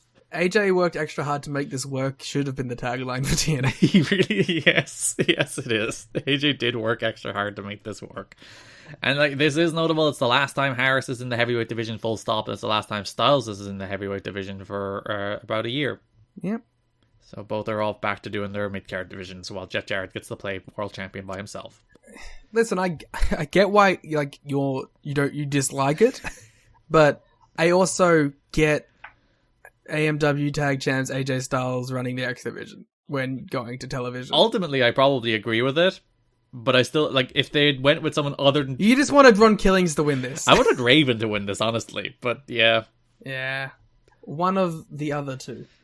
Just not Jarrett as champ, for the love of God. Yeah. This isn't the time that I'll talk more about my Jarrett thoughts when we get to the Killings match. So the show ended with a random woman walking out. Mike Tenay was like, "Do you know who that is?" And I'm like, "No, I don't, Mike." I think we both went, "No." And she stood there, and everyone was shocked. And Mike Tenay was like, "She hasn't been in wrestling in years." And I'm like, "I still don't know who she is, Mike." She was Gorgeous George, aka Stacy Beller. She was the valet of Randy Savage in WCW. My favorite part about this was later on they brought in Eric Watts' wife, and I thought it was the same person. I was like, oh, they're going to pay that off. That's fun. Because it was Gorgeous George, and his wife's name was Georgie, wasn't it? It was something lame. Wow, way to bury his wife. It was a bad name. I was like, this. I literally went to myself, this has to be her real name because it's no way it's a wrestling name. So, yeah, she showed up twice. Apparently the plan was to make her Jarrett's valet. I think maybe to tease Savage coming in the end. but she showed up twice and she was gone, so there you go. Cool. There's a pretty consistent trend with there being like a lot of backstage gossip about women not knowing their place in wrestling, and I'm like, Yeah. It's almost like dudes are the ones talking to Dave and the Torch. Maybe. So Jarrett's your new end. And also, we saw Goldilocks get like blacklisted for 6 months. Hey, she's back, and there's still like 4 stories this month about Goldilocks is terrible. I hate her. She's like one of the best on-screen characters. So Jarrett's your new NWA World Champion. We had that segment on the first episode of Impact where he hits Truth with a guitar after he goes face to face with Dusty. Then BG ends that promo saying that Jarrett will have to answer to 3LK on the next pay-per-view, which he does. So Jarrett comes out next pay-per-view June 9th. He has a bunch of musicians playing like the This is sports entertainment, baby, and this is what I love. So yeah, there's a bunch of people playing like the trombone to the classic TNA intro theme, the na na na na na na na na na. My favorite part about it is they get to like the second refrain and everyone's like, wait, what the fuck is this bit? Must be noted, by the way, Jeff Jarrett, he ain't dead, he ain't The Rock, gone. I thought it did say he ain't dead, he ain't The Rock. I was listening on this show in particular, it says he ain't dead, he ain't Jack. What? Yeah, unless they use the wrong one a couple times later in the month, but the Jack one was 100% here on... I literally paid attention to the last episode of this month to see if it was, and I think it said he ain't dead, he ain't The Rock, but I will double check. They might have used the wrong one a couple times, but 100%, this June 9th show, they said Jack. When we go to intermission, I will check and see if he says it on the last episode. By intermission, we mean me pooping and Liam getting an energy drink. He ain't dead, he ain't Jack! So, Jarrett, by the way, they've introduced the 6-sided ring in the Asylum as well, which I think they were thinking of maybe not doing at first, but then they were like, no, we have to. Imagine how much more these shows would suck without the 6-sided ring. It would be so much more jarring. Like, it's already jarring to go from the Impact Zone to the Asylum. If it was going from a 6-sided ring to a 4-sided ring, it would be like, ugh. Yeah. So Jarrett was wearing a tux. He had a red carpet. He's very pleased with himself. He's crowning himself the official King of the Mountain. He's the NWA World Champion. He insisted Vince Russo come out and congratulate him. He wants them to put him over. Russo placed the title around his waist. Russo says he looked at all they've accomplished as a team. Jarrett says it's actually all been about him. And at this stage, I was like, are they like doing some weird couples therapy on TV at this stage? Yeah, but that's cool. Or like this whole segment is Russo being like, this was done by the whole group around us, and Jarrett's like, no, it was me. Yeah. I don't know. I like it because I was like, this is either a representation of Jarrett backstage or it's a representation of Russo backstage. It's like a choose your own adventure of who you would like to side with based on... Yeah, based on context clues throughout the TNA's history. So yeah, Jarrett said it's all about him. He called out all his haters. And then Jarrett got physical with Russo, but 3LK made the save. And then Truth announced a Triple Jeopardy match for tonight. They didn't explain what Triple Jeopardy was in the moment, though. You're not allowed to do that. You can't be like, we're having this match. And be like, I don't know what that is, but we're having it. Hey, he's pals with Vinny Roo. He can do whatever he wants, even though Vinny Roo hates him. I'm not sure how that works. Vince Russo is supposed to be unbiased. I don't agree with this. 3LK explained later in the show that the Triple Jeopardy match is 3 separate matches. He'll face Conan in a strap match, he'll face BG in a Trailer Park Trash match, and then face Truth in a Ghetto Justice match back to back to back. Hell yeah. Is this the only Ghetto Justice match in history? I believe it might be. I don't know what constitutes a Ghetto Justice match. Even after watching it, I still don't know what constitutes a Ghetto Justice match. But I think the Ghetto Justice match is just Ron Killings gets to use a guitar. That makes sense. I think that's it. So then we had those 3 matches, and they were pretty bad. Yeah, I remember liking one a little more. Which one? Oh yeah, okay. The Conan one I thought was okay. Uh-huh. I hated the BG James one, the second worst match I've seen this month. And the Ron Killings one was okay. And by okay, I mean I gave it 1 star. But the BG James one was one I gave a full half a star less than the rest. Oh, because it was just crowd brawling. I was like, fuck you, man. So the strap match against Conan, winner had to get to 10 straps to win. Jarrett threw powder in Conan's eyes, then whipped him a bunch. He won 10-8. That was fun. And then he kept doing a couple more at the end. Yeah, so... I kind of felt like Conan and BG got jobbed the fuck out here. Yeah, they're very much the nerds of the Tree Life crew. Yeah. I expect that from BG, but Conan, come on. So then he faced BG in a trailer park trash match where Mensa, who was the Gorgeous George, this is her last appearance, but she was watching on. Yep. She was called Mensa. Or Minsa? Not sure. I'm not going to even try. So Jarrett stroked BG into the rail and won. And then finally, Killings faced Jarrett in a Ghetto Justice match. Jarrett tried to use the guitar. Andrew Thomas said no, so Jarrett hit him with it. Then Truth rolled up Jarrett as a second ref. Rudy ran out, counted 3. Jarrett lost his mind. He was real mad. He lost. He said, we'll see you at Impact. I like that because Jarrett's like, all right, Ghetto Justice means I can use the guitar. And he's like, no. And like, wait, what? Whatever it means, who it's knows? Like he's just like, I don't know the rules of the match, man. No one actually explained to Andrew Thomas what he was supposed to allow and disallow. So he's like, I don't think so no. Andrew Thomas is like, listen, man, he didn't even explain it to me either.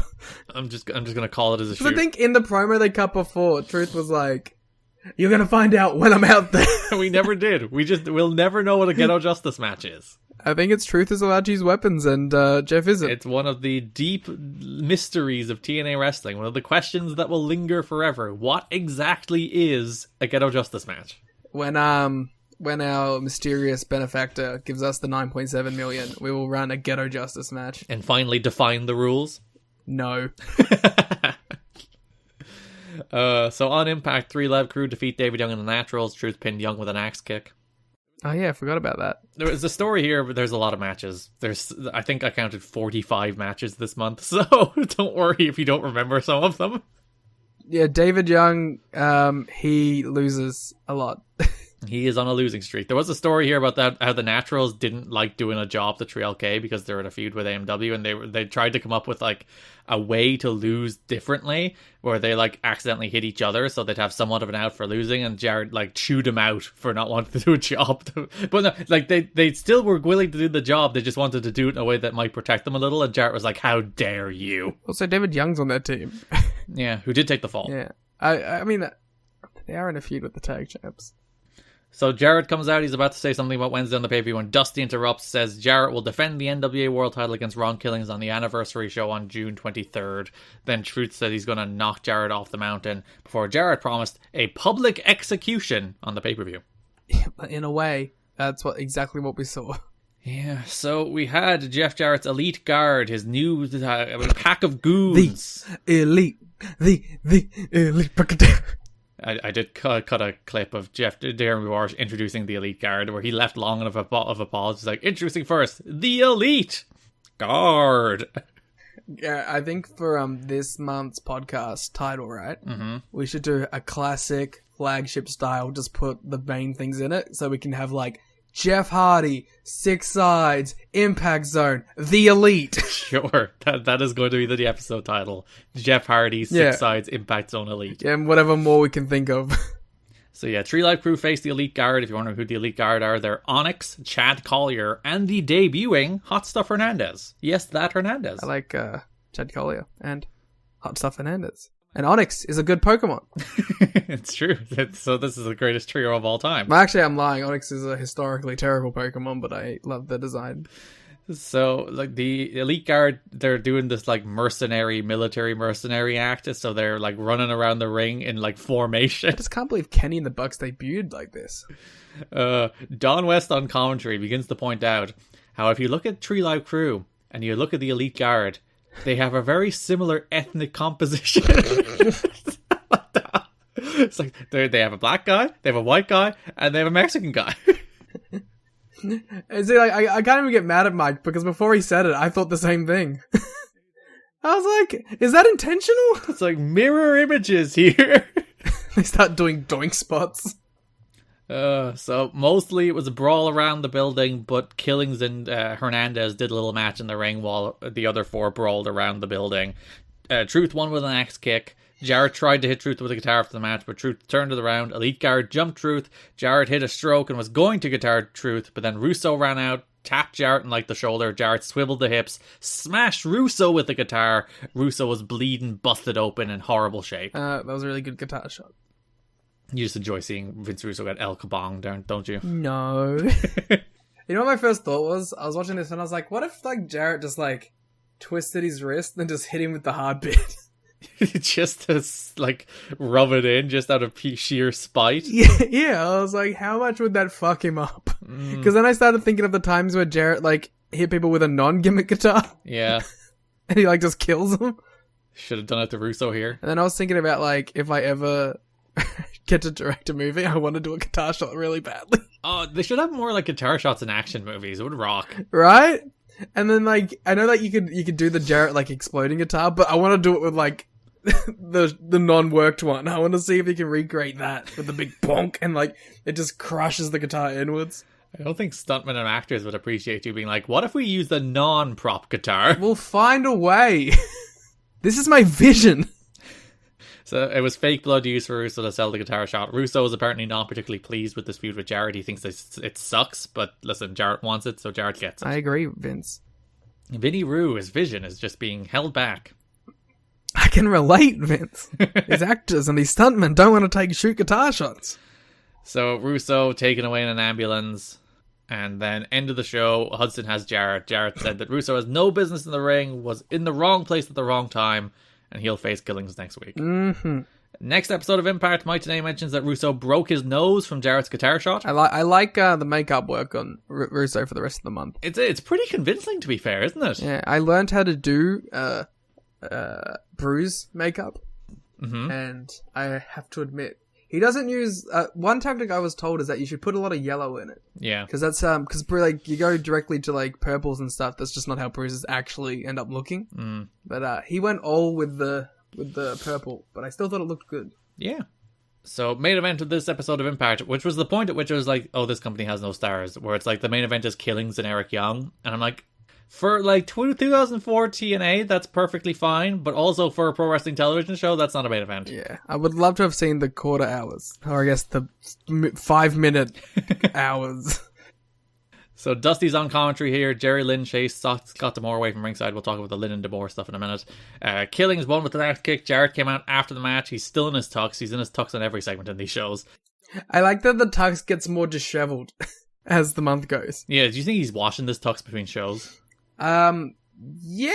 But I do appreciate, like, he had the tie done up and then the tie fell to the side and then, like, it wasn't tucked in. So yeah, Jarrett hits Dusty with a guitar. Jarrett beats up Killings with the remains of the guitar until Trill can't make the save because Jarrett has to punk out Killings at literally every turn. Russo comes out, he's big mad, and he says that if a guitar is used at Wednesday's match between Jarrett and Killings for the title, it will be an immediate disqualification. I thought that was the case anyway, but apparently Vince Russo needs to reiterate this. So, you're wrong, Garrett. Referee's discretion applies, as we have seen in many a main event where they've just done a bunch of weapon shots. This time, they're like, no, none of this bloody referee discretion. You will DQ them straight away. But usually for the guitar shots, they're very rare. They're not done in referee plain sight. They're done with ref bumps or ref's distractions. Like, it's not like the case that there has been legal guitar shots in this company. It's always been illegal. Yeah, they've always been illegal, but they would have let them go, I feel. This one they're emphasizing. I wasn't like, this makes no sense to me when I was listening to it. I could put the two and two together in my head. I enjoyed Dusty on commentary. He's like, he looked like he walked out of a casket, if you get what I mean, Daddy. It's because he's wearing I get what you mean. Yes, I do get you. Thank you, Dusty.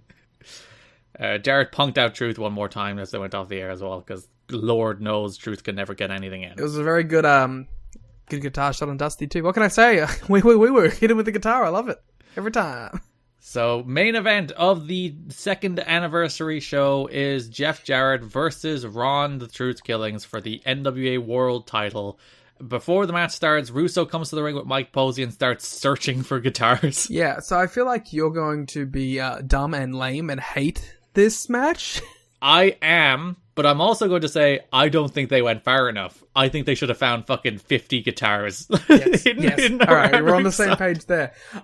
I adore that Larry Z's the best, and he's like, hey man, we know how to cheat. There's definitely a second guitar. Yeah, so they find one guitar, and they're like, yep, job done, we found his guitar, and Larry Z walks over, it's like, pal, because there's a bunch of legends there, because it's the second anniversary. So Larry Z and Harley Race walk over, it's like, that was way too easy. They should have found one like under the commentary desk and had Mike and Dom be like, well, when did this get here? 100%. There should have been like 10 guitars around ringside. There should have been one in the merchandise stands with Sarah, the merchandising lady. There should have been one in the old dancer cage. I was about to say there should be one in the dancer cage. Couple hidden in the old sex locker room. Yes, and then like of course I adore the payoff of him taking away the steel steps, and there's another one. He has hidden his master guitar underneath the steel steps. I see that this is the part I was going to talk about earlier. I love Jarrett as a character. Mm-hmm. Dude is the best. He's like, if Edge was self-aware sure. and was like, oh, I'm a big dork. I'm not talking about like Edge now, like Edge and he's like peak heel shtick. Yeah. If he was like that whole time, he wasn't like, oh, I'm the coolest. If he was like, oh, I'm a big loser, but I think I'm the coolest. That's what Jeff Jarrett is. Yeah. And I love it. The problem is, the bell rings. And he has to wrestle a wrestling match, and this was not a very good one. No, but the payoff to this match was enough for me to like it. Because they did have good matches in like 02. Like they were the overbooked mess that they always are, but I thought they at least had good wrestling matches, whereas this... Yeah, for sure. This wasn't a good wrestling match. It was just... No. I loved the Jarrett hitting a stroke off the stage and then going for the cover. Yeah, because he's like, it's Asylum rules. There's no law here. Yeah, and again, that proves my point too. Referee discretion. They just broke a bunch of tables and were outside the ring for like over 10 seconds. It's fine. Vince Russo made it clear he would never, ever, Liam, never overturn a referee's decision. Yep, 100%. Ever. I gave this match like 2.25 or whatever. I bumped it to 2.5 when I thought Ron Killings won. And then I sadly went back and turned it off and went back to 2.25. So yeah, Conan and BG came out trying to interfere, but they were removed. Jarrett hit Truth with the NWA title, but Truth kicked out. Then Jarrett revealed his master plan. He had a secret hidden guitar under the steps, showing how smart he was. And he did the head point. Of course he did the head point. He's the smartest individual in the world. Killings got the guitar after they struggled for it. He nailed Jarrett with the guitar to win the title. Then Andrew Thomas and Mike Posey were talking to Rudy as Russo came out. Jarrett was like on his knees, praying, begging for justice here. See, he's self-aware. This is the ghetto justice. Who knew that the ghetto justice would be on Jeff Jarrett's side? That's true. Ron Killings' own match type against him. Russo made his very sad, conflicted face. He didn't know what to do. Dusty came out and he told Russo that sometimes there's a right decision and a wrong decision, but sometimes the wrong decision is right. Tells Russo to make the decision with his heart as we go off the air. I like that in that Dusty admits that Jarrett should win. Yeah, he's like, listen, by right here, we said if a guitar is used, it's a disqualification. Truth should lose. Not even that. An immediate disqualification, which takes it out of the referee's hands. Because the match type is like, it's done immediately as soon as it happens. You don't need a ref to call it. So Truth should lose, but fuck Jeff Jarrett. Give the belt to Truth. Yeah. And people were into the idea of Truth with being a 3-time champ too, so. Wrestlers are once again expressing their frustration with Jarrett's self-serving booking. He's never going to let people get ahead of him, one wrestler said. He's the worst thing for our company. The heat on Jarrett's booking died down when Impact debuted, but it hasn't taken long for wrestlers to resume complaining behind Jarrett's back. He does make Truth look like a giant nerd all month. Yeah, I mean, that's what I'm saying with like same thing with Wildcat. If the payoff was Truth winning here, it would have been fine. It's not a great build, but it would have had the right ending. But, you know, we. So, Impact, Jarrett comes out. Jarrett's like, yo, give him a belt. Yo, listen. Yo, listen. Wii U, guitar my belt. Guitar my belt. He's interrupted by Larry Z. Larry has a message from Russo. Larry announced that the decision will not be made today on Impact. It'll be made on Wednesday at the pay-per-view. Oh, the best. Because he frames it like, Vince Russo and Dusty have given me the decision that you will find out on Wednesday. And the crowd goes, boo! So Jarrett hits Larry with the guitar. Justifiable, to be honest. It was a good one, too. I'm going to say that every time, aren't I? I just love guitar shots. Trio K ran in. Elite Guard ran in. Jarrett and the Elite Guard stood tall. Elite. So, last show of the month, Russo comes out. He's in the ring with Scott Hudson. Scott's like, yo, Vinny Roo, who's champ? Vince Russo, he consulted with Dusty, but he still hasn't made his decision. So he wants Truth and Jarrett to come out to plead their cases. What was all the talking last on fucking Impact, man? He's been thinking about this for a whole week, Liam. He's consulted with referees, he's been thinking about it, and he still needs more information. I liked the idea of Russo being at home, like, trying to eat a meal. His kids are like, "Oh, Dad," and he's like, "Oh, don't talk to me. I'm thinking about this Ron Killing situation, man. I can't even eat." Just pushes his wife's cooking away, goes to his office.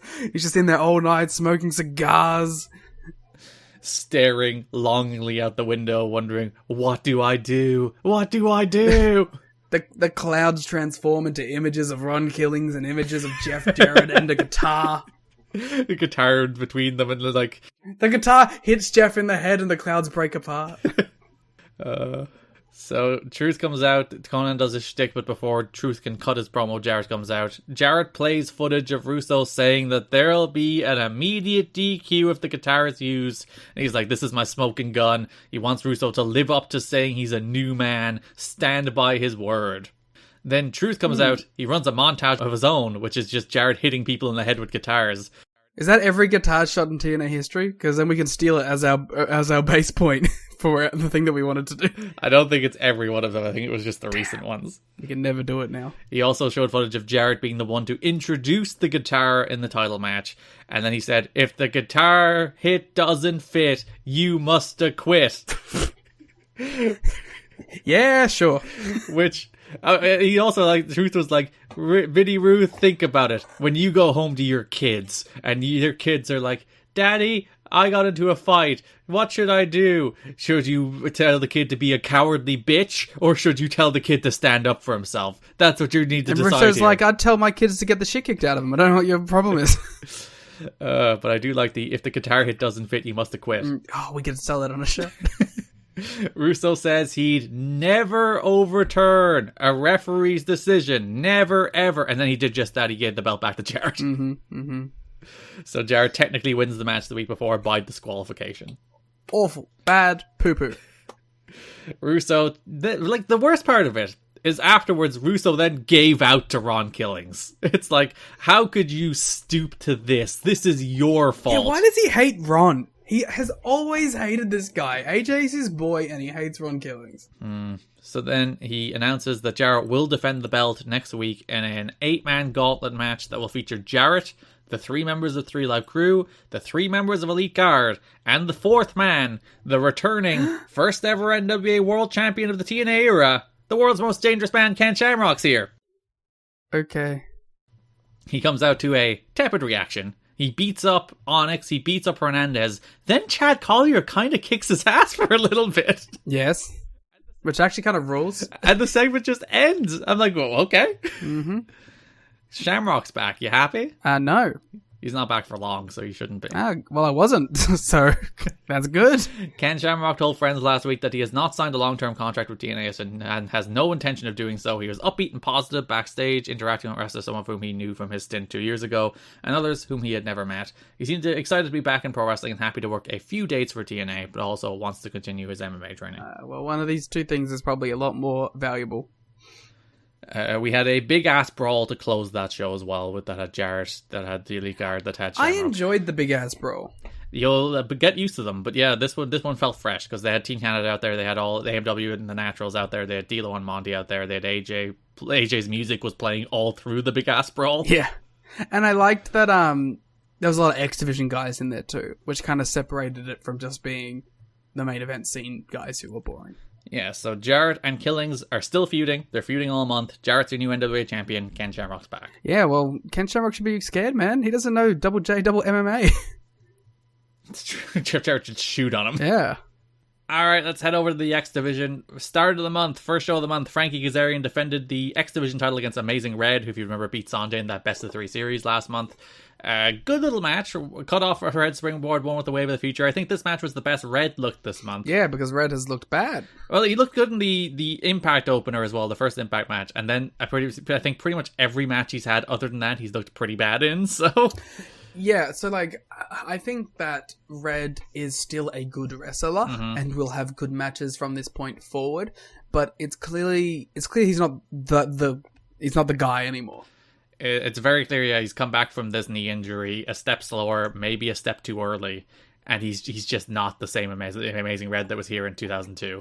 This is not the guy that, like, we were flaunting as, like, the next Rey Mysterio. Look at this guy, he's so crazy. Like, he's still a very good high flyer who can do some crazy stuff. But, he's not that guy. I do think he kind of gets back to being that guy, but, like, far too late. Because he does have more good runs in him. Yeah, but, like, I think he's just the very sad case of a guy whose body just would not hold up to this, and he was probably too innovative for his own good. Or even, like, just bad timing, too, because it happened before TV. So, yeah, Red is, at least, he's still around. He's still doing things. In 2022. And I feel like if they didn't decide to move AJ back to the X Division, I feel like there's a good chance Red would have won the belt here, right? I think... Nah... To me, it seems like AJ was always the plan. But, like, if they were like, no, we're going to keep AJ heavyweight, he's, like, the biggest star, we're actually going to put the belt on him and make him our guy. Yeah, well, yeah, he probably would have been the number 2. I feel like it would have went to Red instead of AJ. Yes, but yeah, like I said, I think that it was always going to be AJ. But like, if for some reason like Ron Killings got hurt and they're like, we have to go into an AJ thing instead, it probably would have been Red, yeah, or Hector. Yeah, big Hector run. I'm into it. Speaking of Hector, first episode of Impact, as we mentioned, opened with Hector, Amazing Red Sonjay defeating Team Canada's P.D. Williams, Eric Young, and Bobby Roode. Hector won with the Tornado, and the main event of that show was the AJ Styles returning to the X Division. He beat Chris Sabin, Helix Skipper, and Michael Shane in a really good match. And again, I talked about this, like, AJ feels like TNA AJ now. In the same way Jeff Jarrett feels like TNA Jeff Jarrett in a bad way, AJ feels like TNA AJ in a good way. Yeah, I agree. Everything about the music, the gear, him being like babyface ace of a division, the whole presentation. It just feels right, doesn't it? Yeah. I mean, this is what you want. Like, until he gets, like, long tights and becomes main event guy AJ again, this is, like, what we got, you know? Yeah. This is it. Buy one, get one for $1 at McDonald's. Or as we like to call it, the can't have just one deal. Mix and match a sausage biscuit, sausage McGriddles, McChicken biscuit, chicken McGriddles, or crispy hash browns. Want 2 sausage biscuits? Buy one, get one for $1. Want a sausage biscuit and hash browns? That's cool too. Choose more of what you love. Buy one, get one for $1 at McDonald's.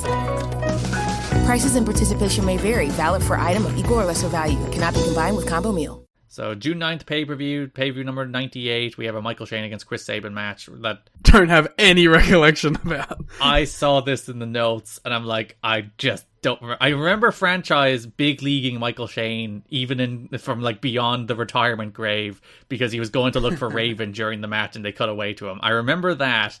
But like the actual match, I could not tell you a thing about this Chris Sabin Michael Shane match. Nah, I got nothing for you on this one. According to me taking notes, Tracy helped Shane avoid the cradle shock. Shane threw Sabin into Tracy and then landed a super kick for the win. It's a match that happened, apparently.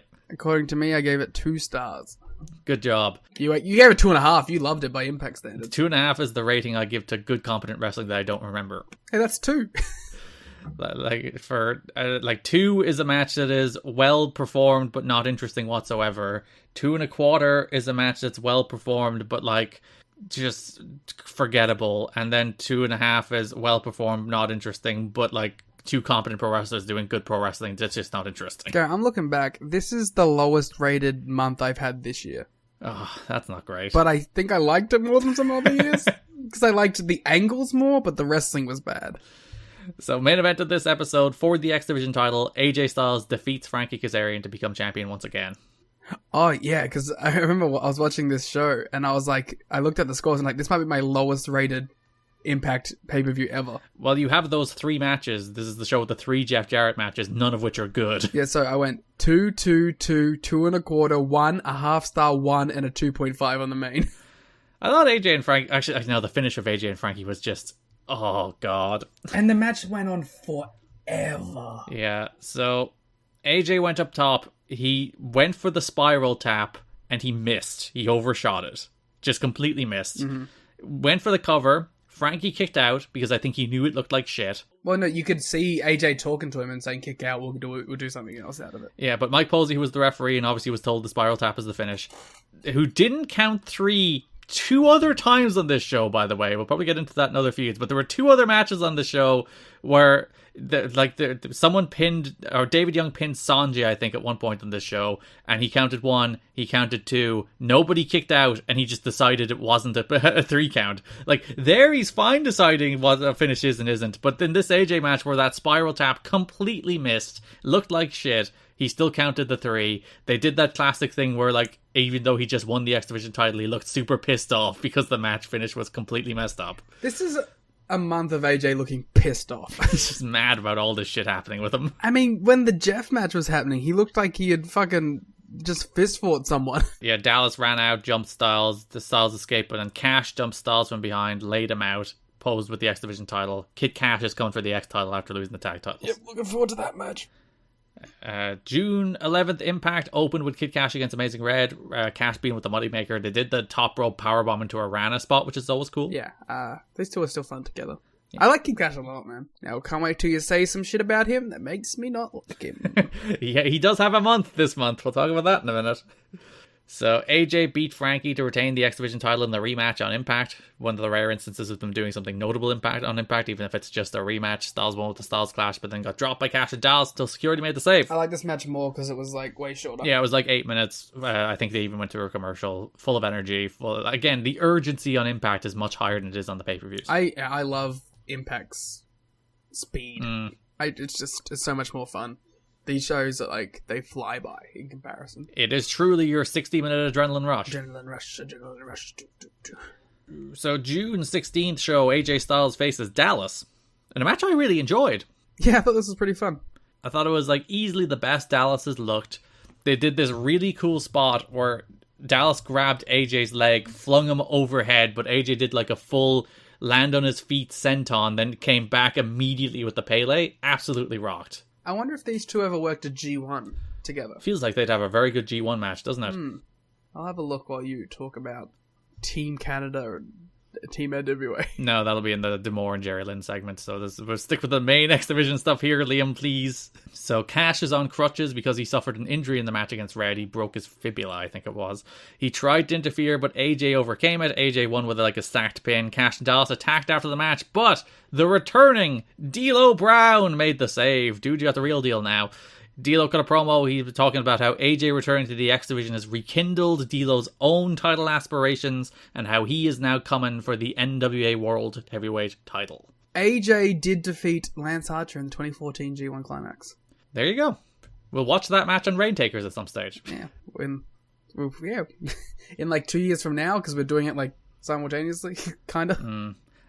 I do feel like the second AJ escaped the Jeff Jarrett like vortex, he immediately felt like himself, and it's just like, yeah, each second he gets away from Double J and his endless guitar shots and its endless bullshit, he just feels like the ace of the company. Or to me, I think it's less getting away from Jarrett and more getting away from Russo. Just getting away from the main event booking.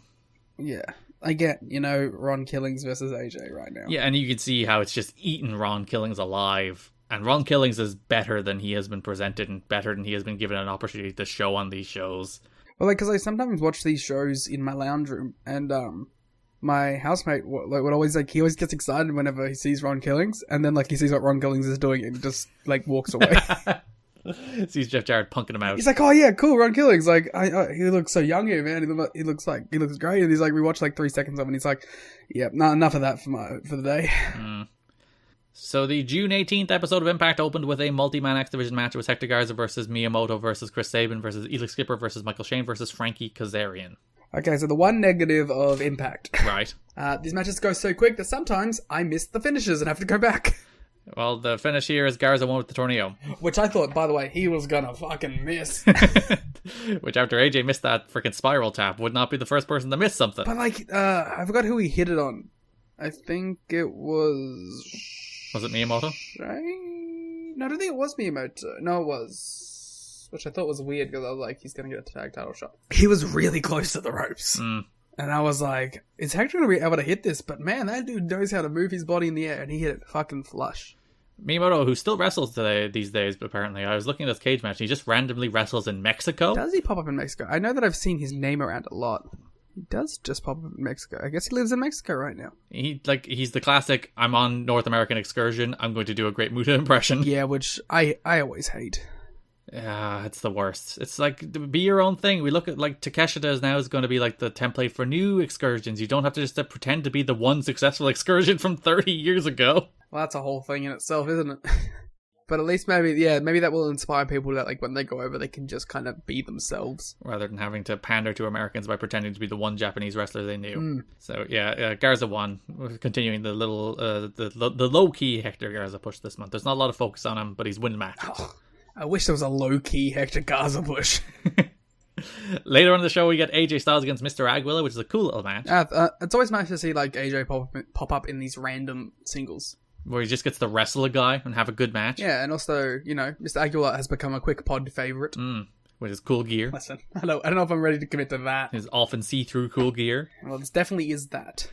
So yeah, Styles won with the Styles Clash. Cash and Dallas were watching off on the ramp. They jumped him out of the match. D'Lo made the save. D'Lo announced he's going to challenge the winner of Jarrett versus Truth as Styles continues to feud with Cash, heading into the next pay-per-view where he will defend the belt against Cash. Yeah, he did say that he was going to go after Jarrett versus Truth winner. Yeah, poor D'Lo. I don't like D'Lo. I'm sorry. This D'Lo run has been bad. It's a cool thing that at least they're like reuniting the AJ feud because that was like the best he's ever been positioned. Should just be a tag team with AJ. Clearly, that was his role. But yeah, everything else I have not enjoyed, including a little Monty Brown thing that's about to happen, which was terrible. So AJ Styles was to defend the X Division title against Kid Cash on the 2nd anniversary show. And Kid Cash injured, broken foot as mentioned, so he was facing a mystery opponent instead. There were multiple teasers through the show. Who could have possibly known who it was, even though it was narrated by Jeff Hardy? Yeah, but like if you're there in the building, you probably didn't know. Yeah. And if you didn't know that it was Jeff Hardy, you might not have picked up on the voice that it was Jeff Hardy. It was kind of robotic. Yeah. So AJ Styles faces the mystery opponent, the debuting charismatic enigma, Jeff Hardy, who gets, I think, easily the biggest pop in TNA history, even bigger than the Sting pops. Yeah. There's a lot of... Well, because we knew about Sting, you know? We didn't know Jeff was happening. So you got the nice surprise when Jeff Hardy's name appeared on the screen. He came out, you had the green lasers, the crowd went absolutely bonkers. Like, absolutely bonkers for Jeff Hardy. This is one of those, one of the few Asylum era moments that I knew. The Hardy debut? I had seen this before, yeah. I had seen the Hardy debut before. Had you seen the match or just the debut? I had seen the match. Oh, maybe highlights. Whatever was on the... It was on one of the DVDs, at least. It's probably on the top 50 moments of TNA history, I'd imagine. Yeah, but I don't know if it was, like, the full match or if it was just highlights from the match on that DVD. But I've definitely seen the match. I think I may have even seen it on YouTube when I was first getting into anything outside of WWE. Jeff looks weird here, man. He doesn't have, like... that much muscle on him. He's very leaned out at the moment. Doesn't have the face paint on. Like, this wasn't even, like, a particularly good match, but, like, the sheer novelty of AJ Styles versus Jeff Hardy plus the crowd response, they didn't, like, do much. They only went about 7 minutes, and part of the reason they only went 7 minutes is Jeff is like, pals, I can't do a 15-minute match with AJ, make it 7. Yeah. I mean, I dug the match. I thought it was fun. And it was just cool to see Jeff there. It was cool to see Jeff in a 6-sided ring, you know? A lot of fun. But I imagine there is a story behind this. So yeah, the reason they kept it as a mystery instead of promoting Jeff Hardy in advance was that they were not 100% sure Jeff would be there. So they were like, we're going to make it a mystery opponent, and if he's not, we'll have a backup plan, and if he is, it's Jeff Hardy, woo. And like, even then, he nearly missed his flight. I think he missed 2 flights on his first day with the company. Jarrett had to personally call him and ask him to catch the next available flight, and he got there just about in time. Listen, it worked out. It was fine. Don't worry about it. I'm a little worried about it. Not to entirely cast aspersions about Jeff, but like, he's not Jeff Hardy here, is he? Well, yeah, you know, he's not the biggest star in the world. But like, in terms of, he's not all there. Yes, that's quite evident there too. But he's still enough of Jeff Hardy to have a decent match with AJ, so they have that going for them. There is a part in this segment where Jeff, after his entrance, goes on every single corner and does a pose, and by the end of it, he is blown up. Yeah. So, you know, that was not the best of omens for the rest of the match, but I think they managed to put together something that was pretty fun. Yeah, as I said, they carried it based on like the novelty of the two wrestlers in the ring, and the crowd were just going absolutely apeshit bananas for everything they were doing. And at least Jeff was aware it's like, I can't do a 15-minute match with AJ. I'm not capable of it. So they just went 7 in and out. We'll get there. Yeah, so did the match. Hardy hit the Whisper in the Wind. Crowd went nuts, but then Cash and Dallas ran in, causing a double DQ, no contest. Hardy and Styles ran off Cash and Dallas as Hardy hit Dallas with the Swanton, and then Styles and Hardy had like a tense standoff where they weren't exactly pals. Well, yeah, AJ didn't exactly look happy about Jeff being there. Or perhaps the match he just had with Jeff, but listen. Well, he didn't look happy about it before the match even took place. That is like the problem with this era of Jeff, in that this company desperately needs stars, like so badly. And Jeff is probably the biggest current star in TNA history, excluding like Sting and Piper and Luger, who at this stage were bigger stars than Jeff. And Jeff is about the same level of star of some of them just in like wrestling history. But at this stage, he's a bigger star than Raven. He's probably a bigger star than Jarrett. And they need him. But they know 100%, beyond doubt, he's going to burn them. The question is when and how long they can get before he does. But they need him, so he is back. He is around full time for about a year and a half. But yeah, it's the conundrum you put yourself in. So Garrett, you know how I mentioned that we would eventually get there with a 15-minute Jeff Hardy AJ Styles singles match? Yeah. We do. 2021 Monday Night Raw. Oh no. Their best match is probably on Impact in 2013. They have a really good match on Impact in 2013. Impact Wrestling 472 in the Bound for Glory series. Yeah, they have a really good match there. So, well, no, I haven't seen the Monday Night Raw match, okay, in the Thunderdome. But, yeah, so it doesn't seem like we ever got, like, a real big match between the two. No, they never had a major TNA pay-per-view match. They had a bunch of TV matches. And shit ton of house show matches. Yeah. But, yeah, no big pay-per-view match between the two, which is kind of interesting. You think that would be one that you could make some money on. Especially like 2010, you would have had Babyface Hardy, heel AJ. That seems like, I know they're building toward Immortal, where they're both in the same heel group. But even then, like, they spin that off into Fortune versus Immortal, where again, you'd think heel Hardy against Babyface AJ. At some stage, you would have thought, let's put him on pay-per-view, wouldn't you? Yeah, well, Gary, if you were in the Township Auditorium in Columbia, South Carolina, you saw it, baby. They probably did a version of the match that they just did in this 2004 pay-per-view. Yeah, well, they did 10 of them. So we have, quite frankly, a lot of Kid Cash drama this month. I'm excited for some Kid Cash drama. GNA management was not happy about the quotes Kid Cash made in a recent radio interview. A quote from Cash which said he would gut his way through a broken fibula if he were still working with ECW was printed and posted on the locker room door. Oh, Jesus. The quote also included a line about the company catering to AJ Styles and other wrestlers. Cash was not bashful about the comments he made. In fact, he took a seat closest to the door and didn't back down when he was confronted by Styles. When Styles said TNA doesn't cater to him, Cash asked Styles to explain why Dixie Carter paid for some of his clothes and a haircut. Styles was said to be flustered and simply walked away. Well, you know what? I hate to break it to you, Kid Cash. You're going to make the exact same point I'm going to make. Go on. When you're planning to be the face of the company, you get some special treatment. Imagine, if I may, say you're Takashi Iizuka, right? Right. 2012, this Kazuchika Okada kid comes in.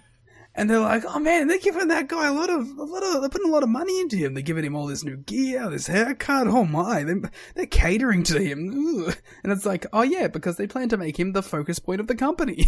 And also, just in general, when you're a wrestler as good as AJ Styles, I think the company, frankly, should cater to you at all times. The company should cater to the wrestlers that are going to be the focus points of the entire company. When there is the man who has been, for the 2+ years of TNA's existence, head and shoulders above pretty much everybody else, I think he has every right to be catered to, frankly. Yeah, like, and also, you know, we're in a situation where we're a small company where our wrestlers get stolen every 24 seconds. So maybe we try and make AJ like us. Make it feel like this is his cause and he would like to stay here forever. So it's their investment.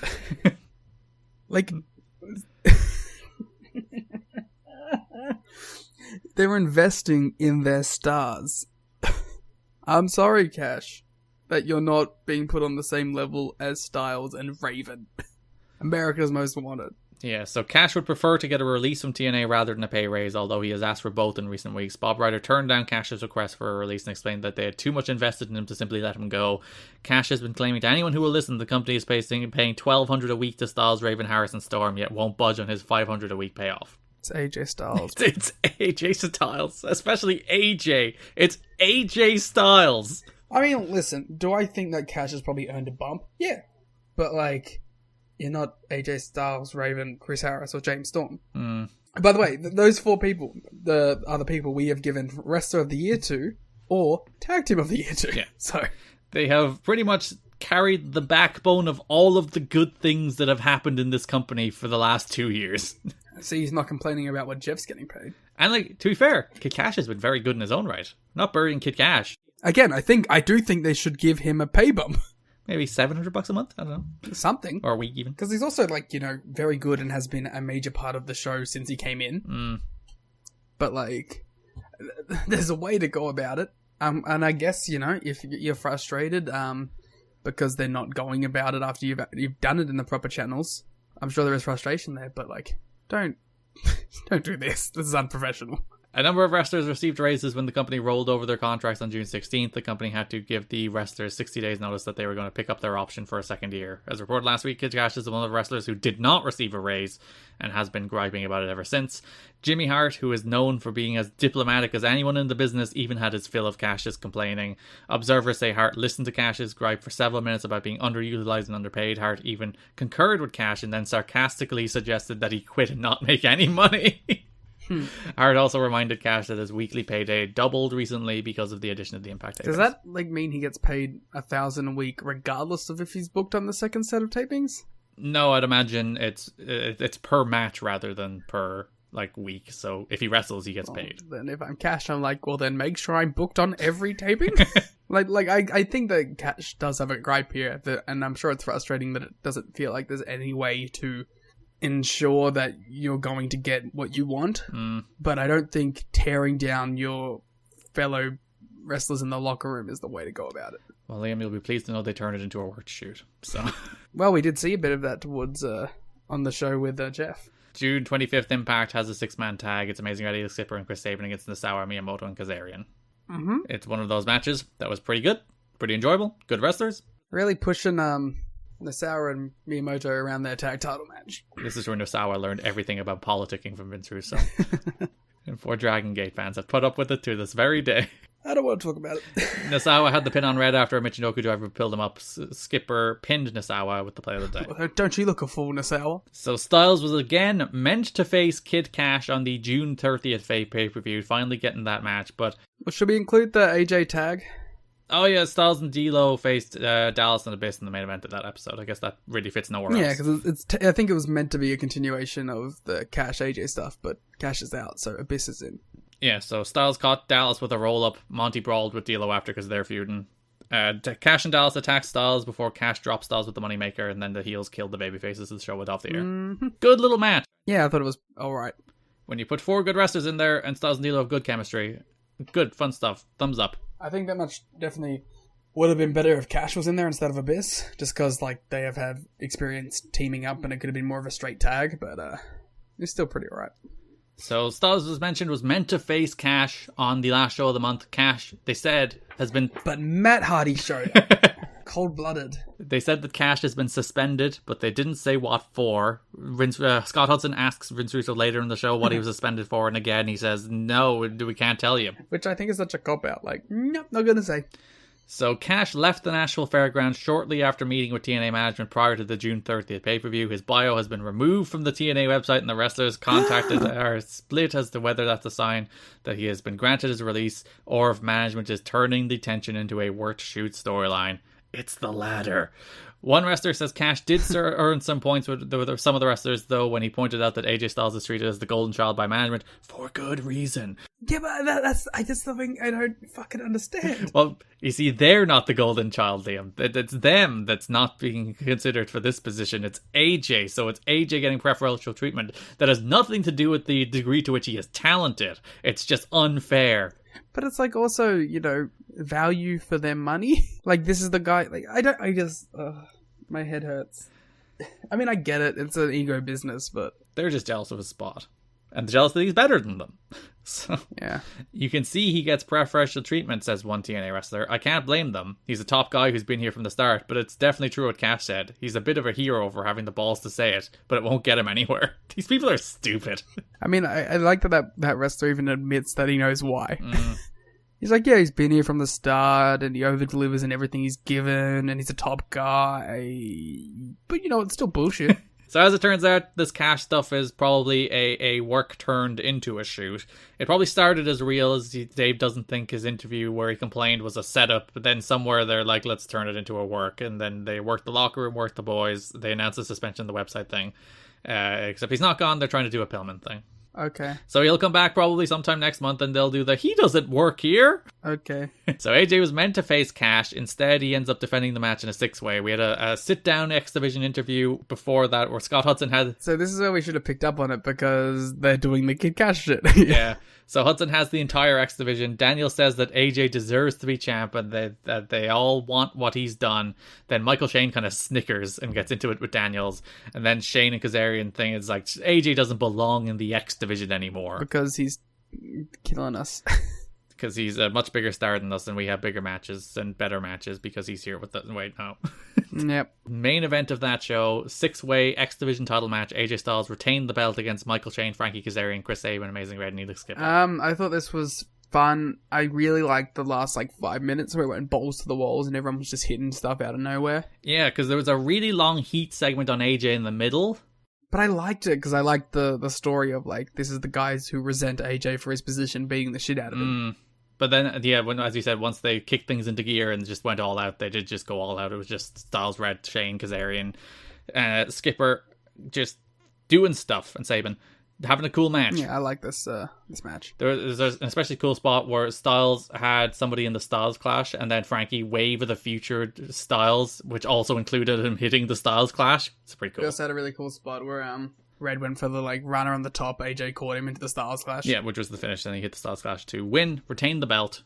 AJ's still your champion. But the story going forward is that Michael Shane and Frankie Kazarian are perhaps an alliance to take down AJ. I'm very excited for. I was thinking at the start of this month, we have to surely be getting to the Frankie and Michael Shane stuff.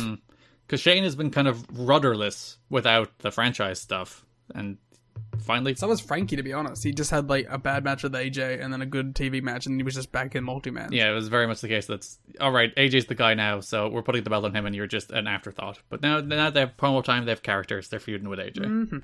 So that brings us to the other kind of X Division adjacent feud for the month, which is Team Canada against Jerry Lynn and Team NWA. It's more of a Scott D'Amore against Jerry Lynn feud. Yeah. So, first show of the month, June 2nd, Bobby Roode and Petey Williams faces Jerry Lynn and Heavy Metal. I kind of like Heavy Metal because he's kind of terrible. Hey, you want to know something? What? I kind of like Heavy Metal because he's kind of terrible. He is such a unique kind of terrible that he's uncooperative, he's uncoordinated, he just does shit out of the blue, but it makes him feel novel. Yeah. And he kills himself while doing it. Yeah. He's kind of a perfect mix.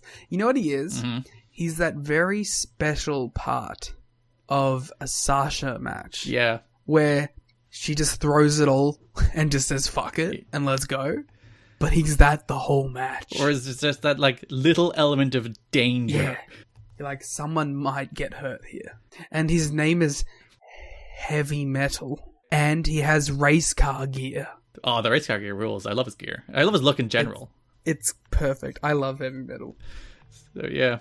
Even though he's being brought back, Heavy Metal is having a lot of things said negative about him, similar to Hoovy. On the June 2nd show, the feeling was that he didn't sell enough, and he also gave Lynn the hot tag 2 minutes earlier, with Lynn screaming at him not to, which caused the match to end 2 minutes early. When asked about it, he responded that sometimes in Mexico you change things on the fly. Sometimes in all of wrestling you do that. Yeah, he's a true worker. He's like, he felt that was the moment for the hot tag. Jerry, get in there. Yeah, would you yell at Sasha if you took it home 2 minutes early? No. I do like that I'm comparing Heavy Metal to the biggest star in WWE. Yeah, it's Sasha Banks and Heavy Metal. It's the natural lineage of professional wrestling. I would love some photos of Heavy Metal with, like, his fans 5 meters away from him. He's like, no, keep away from me. Yeah, I would pay $120 to take a photo 5 feet from Heavy Metal. Was that how much they cost? 120 was for the double with Naomi. Oh. So it's still probably like $80 for Sasha. I love... I'm getting into this Sasha thing, because I love it. I have no negative resentment towards Sasha about this. Keep those creepers away from me. The fact that she would, like, hug the women would make all the men stand 5 feet away from her. It's the fucking best. Those are the correct instincts when it comes to professional wrestling fans too.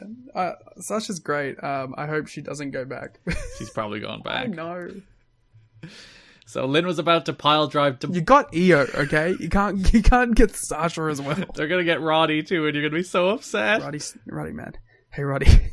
Listen, I know it's really tempting. I know Paul's there, okay? I know that he has a magic way with words, but you could do the 4v4, okay? You could do blood and guts, man. Just fucking... I'm just wanting to just go wrestle fucking Kenny in a singles, please. You're like my top 5 wrestler of the 2010s, man. Please. Listen, we'll get Roddy in 2005 TNA. And I have heard on the grapevine there's one Alex Shelley coming up soon. At the very first show of July. What a happy birthday present this is for me. Lynn was about to pile drive Scott D'Amore, but Derek Young hit Lynn with the flag attached to a hockey stick, allowing Team Canada to win. Team Canada attacked him after the match, but Team NWA made the save. I'm not into this flag match build. Well, yeah, because it's still more World X Cup stuff and you hate it. It's like the World X Cup carryover stuff, so you're like, oh, it has the stink of X Cup on it. I mean, maybe that's it, yeah. But also, I hate flag matches, so... But you love flags! I know, but I think they should be used as accessories and not be bandied around such. I do appreciate Scott D'Amore ripping a flag. It's the ultimate sign of defiance. So, opening match of the first Impact was that 6-man tag with Team Canada, which leads us to the next pay-per-view, which had Team Canada facing the Team Effective Guards of Heavy Metal and Jerry Lynn. Lynn chased D'Amore out of the building straight away. D'Amore and Lynn eventually re-emerged on the other side of the building. D'Amore hit Heavy Metal with the hockey stick. Rude followed with a sit-out powerbomb. And then they tried to bury Garza under the flag after the match, but Lynn made the save. Lynn... They didn't try to bury Garza, just bury him under a flag. In a way. Lynn hit D'Amore with the NWA flag and was about to pile drive D'Amore again, but the Canadian stopped him. D'Amore ripped the NWA flag before the Team USA ran out to make the save. Yeah, this part I did enjoy. I wish they weren't cowards, Garrett. Mm-hmm. And I'm gonna say something here. Oh, you wanted to desecrate a different flag, is what you're about to say. Yes, I would have enjoyed if they ripped the American flag. Which is, I believe, technically illegal in some places. But also based? But it stands for freedom, Liam. And in order to stand for freedom, you should be allowed to destroy the symbol. And what does NWA stand for? Tradition. We've discussed this many times on this podcast. Yeah, wait, is D'Amore anti-tradition? Has that ever been a part of his character? Yeah, he's going to join sex. Alright, let's go. Speaking of sex, did you see D'Amore in the singles match? We'll get to it. Next episode of Impact, another multi-man. Team Canada defeated Team Mexico. D'Amore hooked Heavy Metal's leg, and then Rude pinned him with a Death Valley driver. Canada jumped Team Mexico afterwards. Garza tried to make the save, got overwhelmed. Team NWA made the save. You're discovering a reoccurring theme in these segments. Yeah, so... To make a modern comp, right? Mm-hmm. Remember when Team Taz and Sting started feuding? Yeah. And every week there would be a Team Taz beatdown, Sting save segment? Mm-hmm. Because they had like a whole nother month until the pay-per-view. Yep. That's what we're seeing right now, and it goes back to the earlier point that we made where we were talking about how there's just too much time to fill here, and... If this was a 4-week, 2 pay-per-view thing, this would be a lot smoother. But because we're having to drag it on to fill time on all of these shows, it's getting bloated, which is kind of fitting because of the payoff to this whole feud is quite a bloated match. So maybe it was all intentional. So main event of the next pay-per-view, Tenay interviews Team Canada and D'Amore. Tenay is mad that D'Amore ripped the flag of the NWA. Tenay is like, no, you don't rip tradition. I love this backstage, the Tenay segment with D'Amore. I think D'Amore's great. He's a top quality manager and probably doesn't get enough credit for how good a manager he is. One of my favorite characters on the show. I love his public facing character versus the like behind the scenes character that he's got going on, where it's like in front of the camera, in front of the interview, I'm cordial, I apologize for my actions, I'm trying to be nice, I'm trying to give a presentation about Canada and Canadians, right? But then as soon as he thinks the camera's off, he's like, fuck you, don't question my authority, I fucking rule all this shit. I like that he's kind of playing it in a two-faced manner. So yeah, D'Amore says that the NWA oppresses Canadians. Which I love, and I love Mike Tenay's response of like, no, there was one Canadian NWA champ, and he's like, 50 years ago, Mike. Yeah. And one in 50 years, huh, Mike, huh? Mike's like, yeah, the NWA knows one Canadian guy. It's cool. He's like, Lynn is a poster boy for TNA because he keeps on failing. Which is a great bit.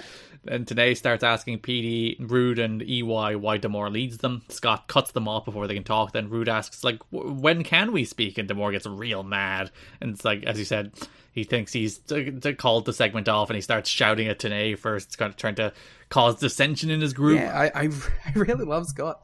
I also really love I got the impression maybe that we were starting to lead to like Bobby Roode leaving, but I was like, that feels early. But maybe we're just doing like a setup to that. I also noticed, where is A1? He's a much later audition. Like even Johnny Devine's only like in and out. He pops up in like one or two segments here and there. I get Johnny Devine and A1 mixed up. All the Canadians look the same to you, huh? Listen, me and Mike. What can I say? But you're right. I was thinking of Johnny Devine because I was like, man, Devine killed it in his like one match that he did do that I really liked. So I've been missing that guy. He pops up at some stage. I think it's in either the big ass brawl at the end or during the Lynn D'Amore match. He is on one of the shows this month. Okay, I'm glad that he hasn't been like removed from the group.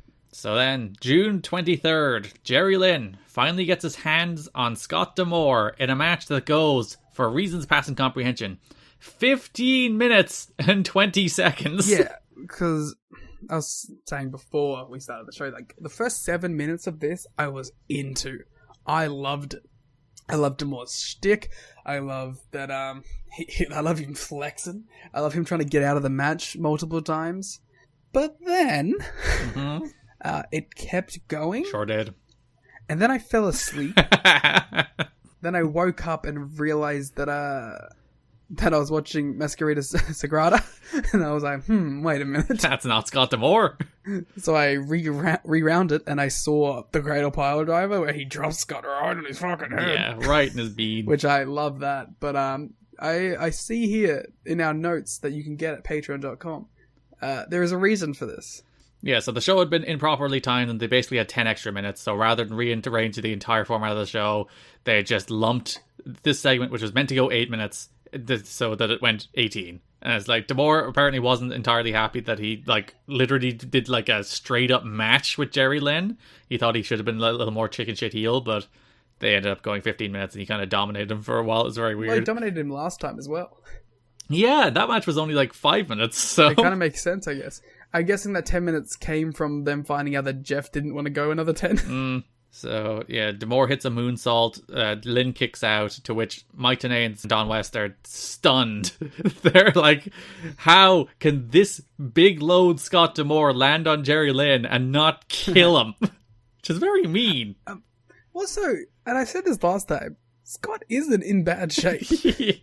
Like, he's a big dude, but he's clearly like an athletic big dude. Yeah. So, D'Amore dropped the ref with a hockey stick as Lynn got a visual pin. D'Amore broke the stick across Lynn's back, but then Lynn kicked out. Lynn won with a cradle pile driver, which, as you mentioned, right on Scott D'Amore's head, right in his dome. It was a great pile driver and a great sell.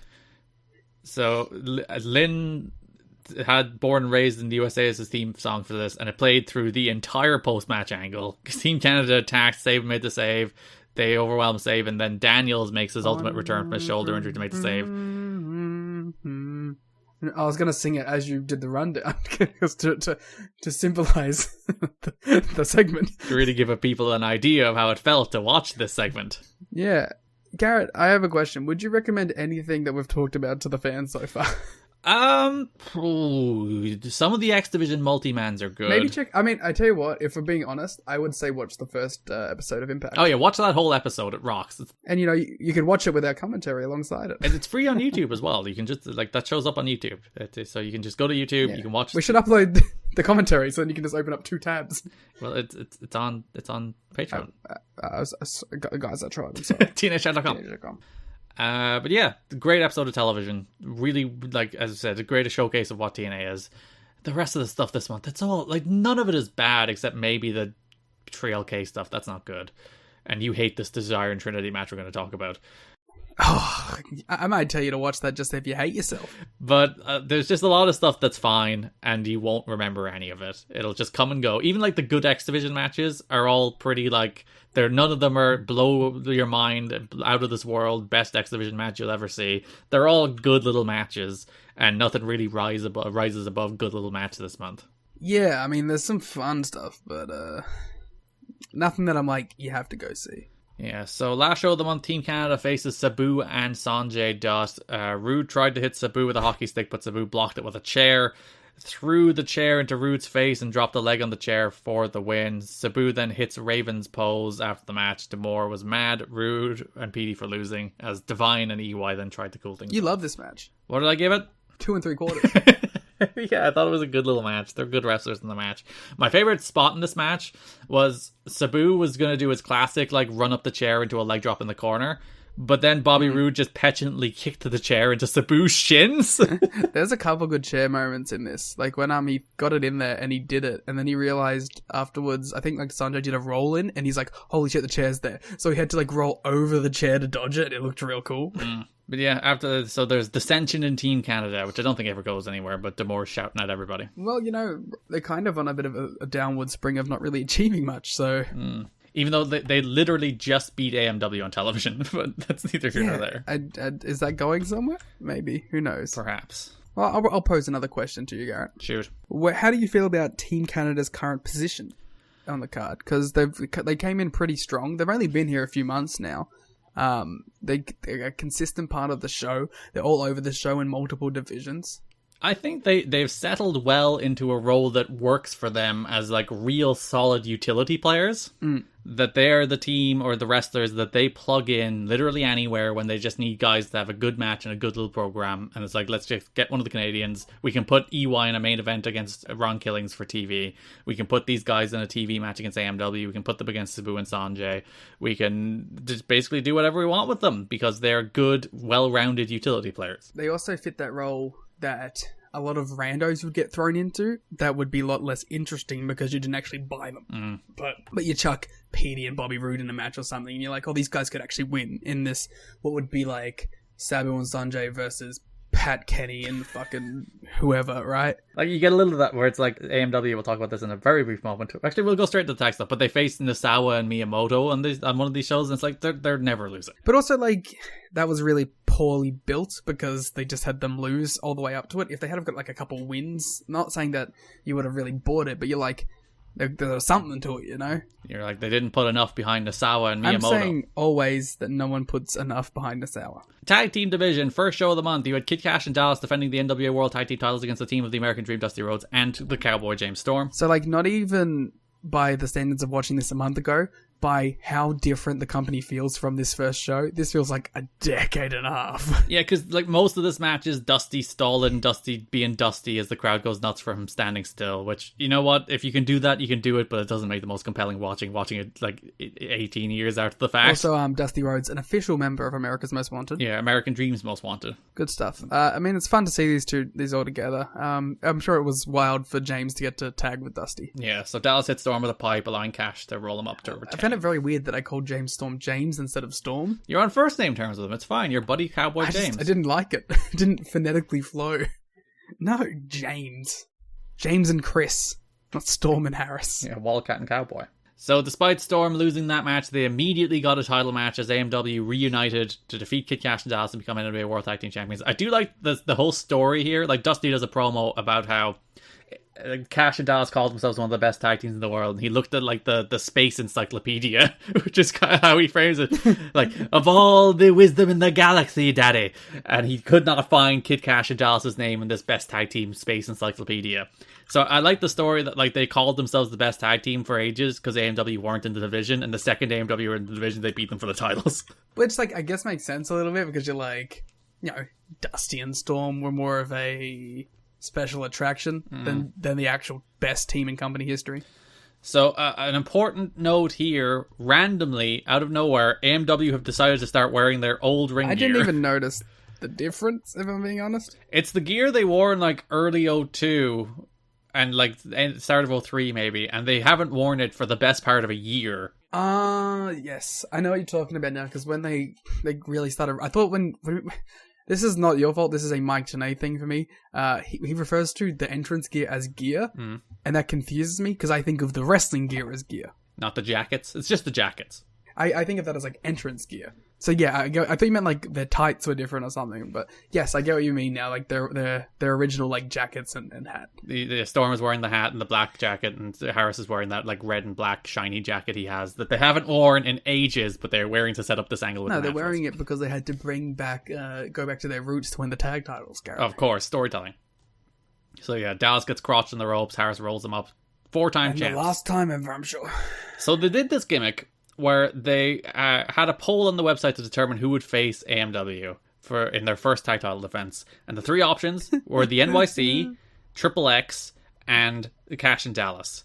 And even though they knew Daniels was already injured when they started the poll, Daniels won, Triple X won. Maybe they were really thinking that the NYC fans were going to come out in droves. They would rally. I mean, if I was voting. Cash and Dallas fans would come out, like, Kid Cash is being held down by this horrible AJ guy. Maybe they were just like hoping that Cash would log in many a time and just keep voting for himself. He'd hack the website. Yeah. So AMW, instead of facing Triple X, who was the number one team, the skipper announced Daniels would be out for 4 to 6 weeks. They would face the number 2 option, which was the NYC. And then they had like the goal to have this highlight video later on in the month of all the cool tag teams in the division, which, by the way, there was like 3 good ones in it. And they put Triple X in there. I'm like, fuck you, they haven't wrestled in like 3 months. Yeah, because they had Triple X, they had the Naturals, they had Team Canada, and they had AMW. No, they didn't have the Naturals. Oh yeah, they didn't include the Naturals, even though it was before a match featuring the Naturals. Yes, because I remember I kept looking at it going, okay, when are the Naturals going to come up? And then they didn't. Yeah, and they had Team Canada. So they had like 3 actual teams, and then they're like Miyamoto and Nasawa, Sonny the NYC, Sonny Siaki, and Irish Pat Kenny. I remember like one of them being like, now, you may not like them, but you can't deny the NYC's in-ring ability. And I'm like, can't I? Oh, and in this backstage segment, so Skipper was just talking, and they did like a dramatic zoom in on his abs. Where they're like zoomed into his abs and like panned up to his face. It's like, listen, I get it, his abs are very Premier good. athlete. I like Don on commentary. It's like, AMW must be absolutely delighted they're facing these nerds instead of Triple X. I mean, he said basically the same thing in the Naturals match, too. So Trinity tried to interfere, Desire evened the odds, Harris pinned Gilberti with a spear, then we had more NYC nonsense afterwards. NYC. There's lots of NYC nonsense. So Cash and Dallas are off doing their own thing. This is AMW's division now. So Impact, Monty Brown squashed Sonny Siaki as AMW watched on from the ramp because they have a title match coming up against Monty and Abyss. I'm into the Monty and Abyss tag team in theory, but then the match was pretty meh. I really liked that match. I thought it was kind of meh. This was one of the very few matches this month that I was actually like, you know what, I'm on board. I enjoyed this match. You think maybe it's because it's a bunch of people you enjoy? Well, no, because the crowd were hot, the crowd were into it, they had a good match, and then the Naturals came out to cause a DQ, because of course. But yeah, I thought it was a good match. I don't know what to say, Liam. I thought the good heat, good action, good near falls, good wrestling. Man, you're allowed to. I get it. You hate Abyss. You were like, Abyss shouldn't be doing things. They should have taken him out of that other tag match against D'Lo and AJ. Yeah, if Kid Cash was in this. Wow. So yeah, Naturals interfered to cause a DQ. The Naturals are on the gut check list, so they're super mad, and then they stole AMW's ring gear. They stole the jackets. I don't want to talk about each individual fucking beatdown from the Naturals, but I just wanted to say that I really liked all of them. I thought they came in with intensity. I thought they were really interesting. I was really into the Naturals AMW builder on this. Which is funny because you sent me a message last night, which I think was during the Trial K match, where it was Naturals and David Young against Trial K, where you were like, I'm bored and the Naturals are on my screen. That's before they stole clothing and started beating people up. What do you want from me? Well, yes, but I think what I failed to take into account was that the 3 Live crew were also on my screen. Yeah, that's fair. I did not beware. They are coming for you. It's the remix. You didn't miss the It's the Remix. Well done. So I better remember now. Drilled into my head. So they stole the ring jackets. Next episode of Impact, the Naturals are facing Sanjay and Sabu, but AMW jumped them before the match. They brawl for a little while. Every time, I forget which one is wearing James Storm's gear. Andy Douglas. I think it's Andy. Whenever Andy Douglas wears the gear, I think it's James Storm. Because it's so big on him, it looks... I just like, oh, James Storm's attacking someone. I'm like, wait, no, he's attacking himself? And they go, oh, it's the Naturals. So yeah, they had a little match. Sabu ran wild, but the Naturals beat Sanjay with the Natural Disaster. Great tag team finish, by the way. I love the Natural Disaster. I'm into this. I'm into the Naturals. I hate to say. Naturals jumped Sabu after the match, but then he made his own comeback. Cool. The Naturals are like straight up like. And who are the bigger nerds? The Naturals or the Hot Shots? The Hot Shots. At this point, I'm not saying the future because none of the Naturals do get their due eventually. I think just as human beings, Cassidy Riley is a more natural nerd than Andy Douglas. Next pay-per-view, June 23rd, AMW defend the NWA World Tag Team titles against Miyamoto and Nasawa. 2 men doing great Muta tributes. Yeah, well, you know, one of them will book him every time. Nasawa should book AMW. I mean, they're probably old enough that he'd get a push. They hit the death sentence in this match. And then Mike Tenay acted like it has been decades since we've seen a death sentence. Yeah, I mean, I didn't even notice that they weren't using it. Yeah, I get, like, they won the Dallas and Cash match with a roll-up, and I think they beat Swinger and Gilberti with a spear. So, they haven't used it, but also, it's like, it's been, like, probably 4 months since we've seen the death sentence, Mike and Don. I mean, I guess that it was somewhat important, because I think Don said the last time they hit it was when it was off the cage. No, we have 100% seen a death sentence since then. Well, I'm saying that's what they told me, and I was like, is that true? I don't know. There's absolutely been death sentences in the last year. Are you saying Don West is lying to me? Yes, Don is wrong. Sorry to say it, but he is. Hashtag Don is wrong. Get it trending for Garrett. They accidentally played Trial K's music as AMW hit the move. No idea what happened Beware. there. But Naturals jumped AMW after the match and then applied lipstick to try and embarrass them. Okay, I like this beatdown. I don't know whatever subtext they're going for here, but I like. I thought it was a brutal looking beatdown, and like obviously say what you want about the whole lipstick thing, whatever. It is a powerful image to like mess someone up like that and have like their face, because it makes it really look like you've kicked the shit out of them. So I really thought it was a good beatdown, and I do like them doing it while wearing their clothes. I think that's a fun touch. I really like the build to this. Like I said, if this was just going to a one pay-per-view and everything was on the same show, I think I'd be into this as the tag team title match on the show. And it does build to probably the best match the Naturals ever have in July, so you can look forward to that. I'm looking forward to July. Got Alex Shelley, got the Naturals getting the big tag title match. He says before he knows I'll have to drag him kicking and screaming to actually watching it. Maybe I'll catch COVID again, who knows? Last show of the month, Hudson has AMW. They're going to get revenge for the Naturals. Storm begins talking about how his mom threw a stereo at him once. I raised my hands to my mother and she's like, you better use them, boy, let's go. You then had that feature you hated about all the fake teams. Yeah, I mean, it's just, I don't mind you showing me a feature on the tag division, just don't tell me how good the tag division is and then show me that lineup. Yeah, they were like, Team Mexico, their team. Are they? Never competed for the tag titles, but they could be. They could. But also, they barely show up anymore. So we had the Naturals facing America's Most Wanted. Naturals won with a roll-up for an upset win, and AMW were like utterly shell-shocked that they lost this non-title match. Yeah, I thought this was a nice little match. I like them like taking it to the outside, getting real classic AMW with it. Probably not the best AMW match in the world. I preferred the Monty and Abyss match, even though you chastised me for such a thing. But listen. Hey, you know what, Garrett? I don't care. So moving on. I was going to be like, hey man, you're allowed to be wrong sometimes. It's fine. But then you like pulled out of it.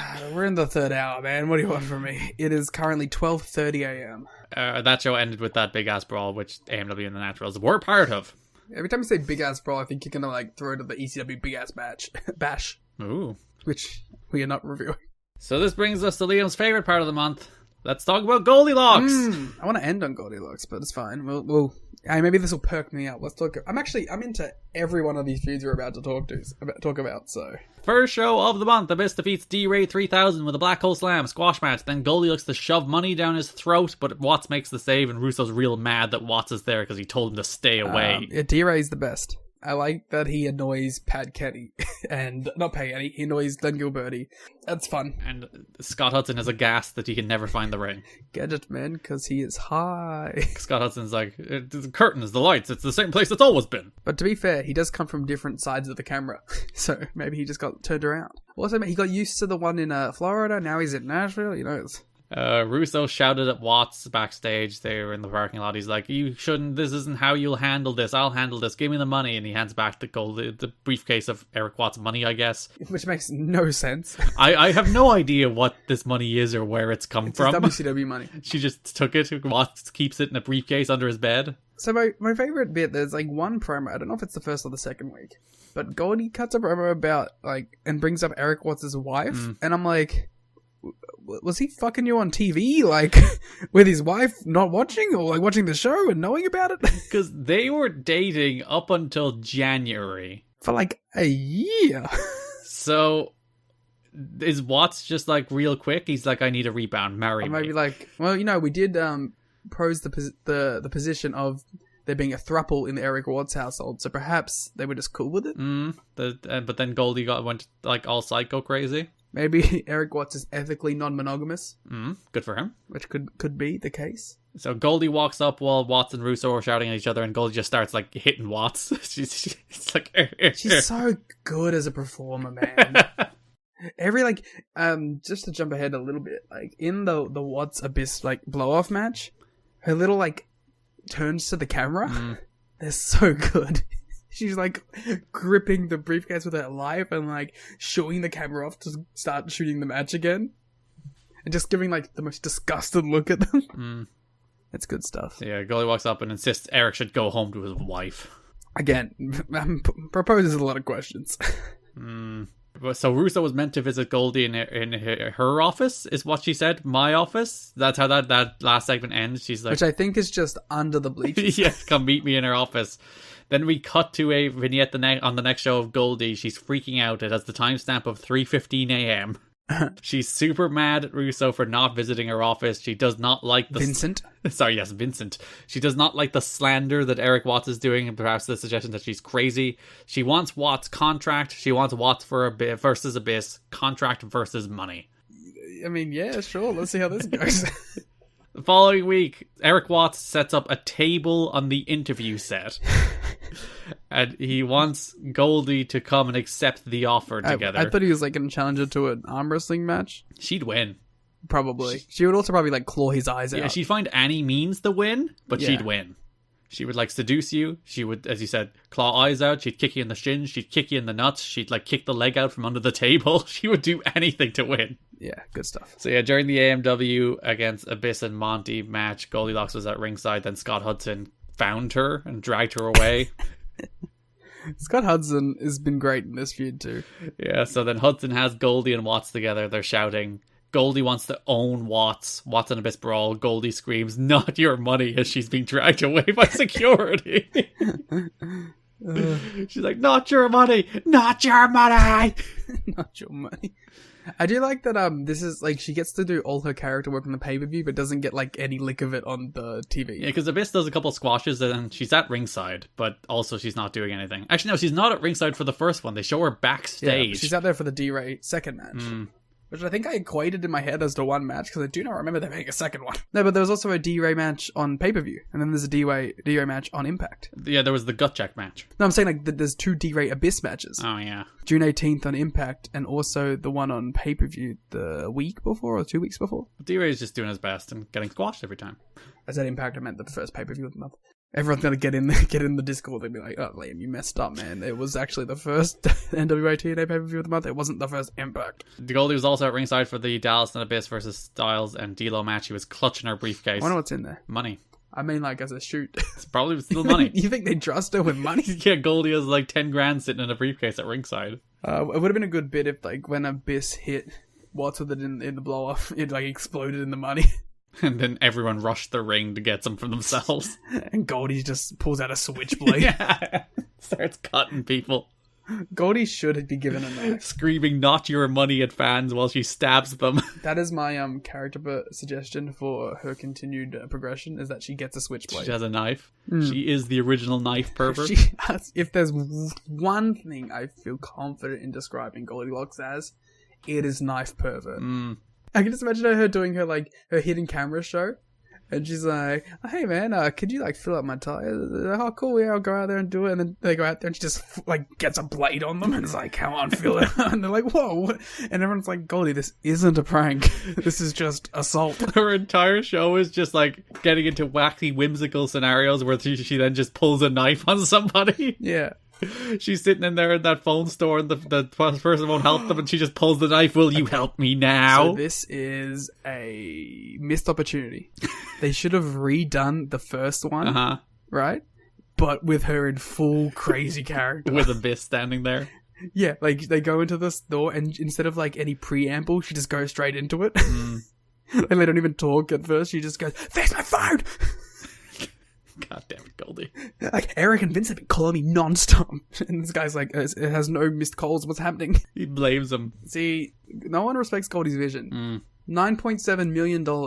We make the company. We hire Goldilocks. She will be the main character. We've reached this stage now in wrestling where mid and early 2000s acts are getting a second chance. I'm saying someone pick up Goldilocks. She was just on Slammiversary. Yeah. I mean, listen, I'm not taking credit for for any of the Slammiversary stuff, but everyone we talked about, anyone we've ever put over got put on that show. Yeah, she didn't try and stab anybody on Slammiversary, but she was on Slammiversary. They missed opportunity not to have her do something with Alex Shelley.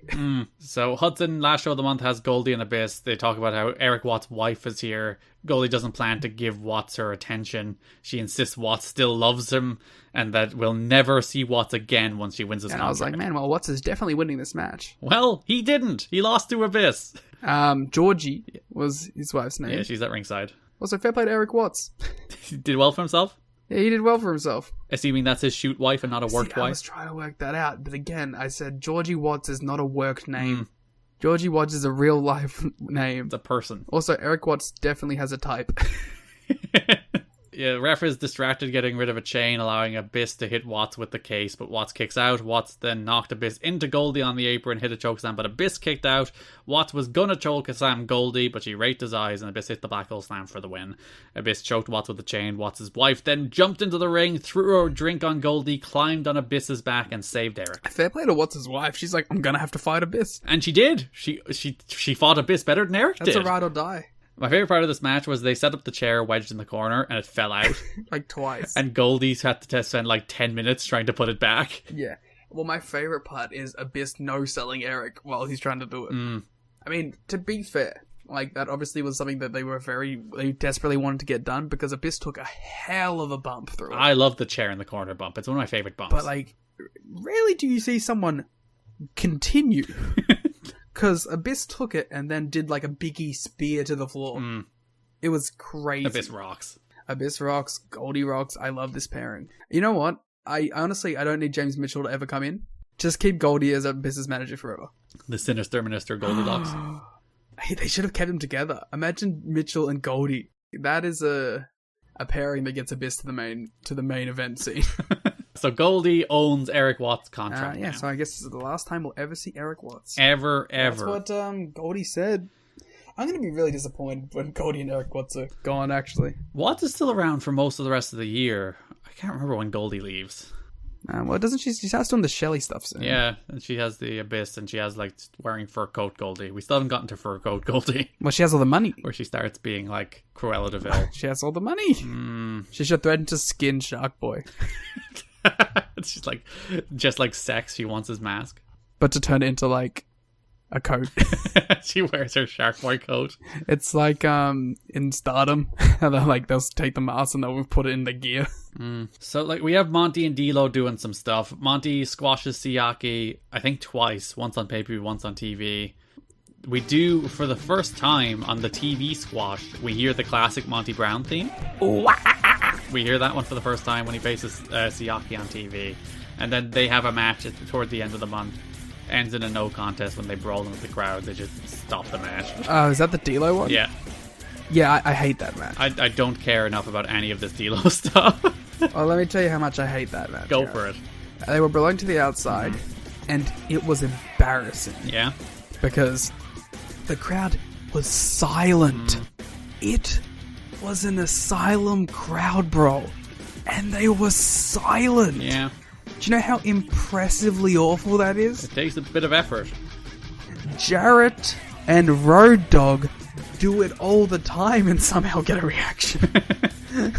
but this killed the crowd. They did not give a shit about this, and I thought it was weird because, like, I get it, the D'Lo stuff hasn't been good, but they've been into Monty for the most part. And like when D'Lo came out and cut promos, they were into I don't think they're into the D'Lo in ring stuff, and I honestly can't blame them. Sorry, it was Monty against Pat Kenny where you heard the Monty theme for the first time, not the Siaki match. So yeah. But yeah, well, so that match was weird because there was a suicide dive chair shot that they just let happen, which I was like, okay, is this no DQ? But then they got the no contest, so I couldn't tell you what was happening. They also, like, there's been 1,000 matches that have spent most of the match out on the floor that have never gotten counted out. And Rudy, apparently this one, it's like, this is the bridge too far. I'm finally going to assert my authority. I think it's Monty. Because Monty did it with Sabu and also got a no contest. Yeah, we count out Monty and Monty alone. Because they're scared of what he'll do. Yeah, so that's your Monty D'Lo stuff for the month. There's not much of it. I don't want to give this match one bit of credit. Go on. D'Lo took a hell of a bump over the stairs and like fell down them. It was very weird. How can you fall down ring steps? Feels like something you shouldn't be able to do. How about you? D'Lo managed it, so fair play. All right, it's time to talk about your favorite story every month. It's the NYC against Pat Kenny and Sonny Siaki. You had the Monty against Siaki match. There was a post-match angle there where the NYC ran out. They hit Siaki with a coconut. They dressed him in a hula outfit before Pat Kenny made the save, where Trinity and Desire were there too. That's it. They were racist toward Pat Kenny, and now they're being racist towards Sonny Siaki. See how their racism is a comeuppance towards them. Then they get a title match. Yep, they sure do. They win the poll, and by win the poll, they finish second in the poll. Desire and Trinity brawl, NYC attack, AMW don't care. Yeah, AMW just leaves. And they even like mentioned it on commentary. Like AMW was gone. Yeah, because Desire and Trinity brawl, I was here beating them up, and AMW are just gone. They're like teasing a balcony dive, and AMW are nowhere to be seen. They stopped the balcony dive. That's it. Yep. So we're building to the ultimate humiliation match. Monty beats Siaki on TV. He squashes him. Desire checks on Siaki as AMW watch on from the ramp. There's not much going on there. That is Sonny Siaki's girlfriend. On the next show, we get two builds because we get Trinity and Angel Williams. Yeah, the debuting. Actually, not the debuting. She was in the Frankie Kazarian angle, but this is the first time she's wrestled on TV. The future Angelina Love having a match here. Randomly. I appreciate how brutal Trinity is. Like, she's like, all right, I'm going to beat the hell out of this girl. I'm going to throw a chair at her. I'm going to do moonsault with the chair.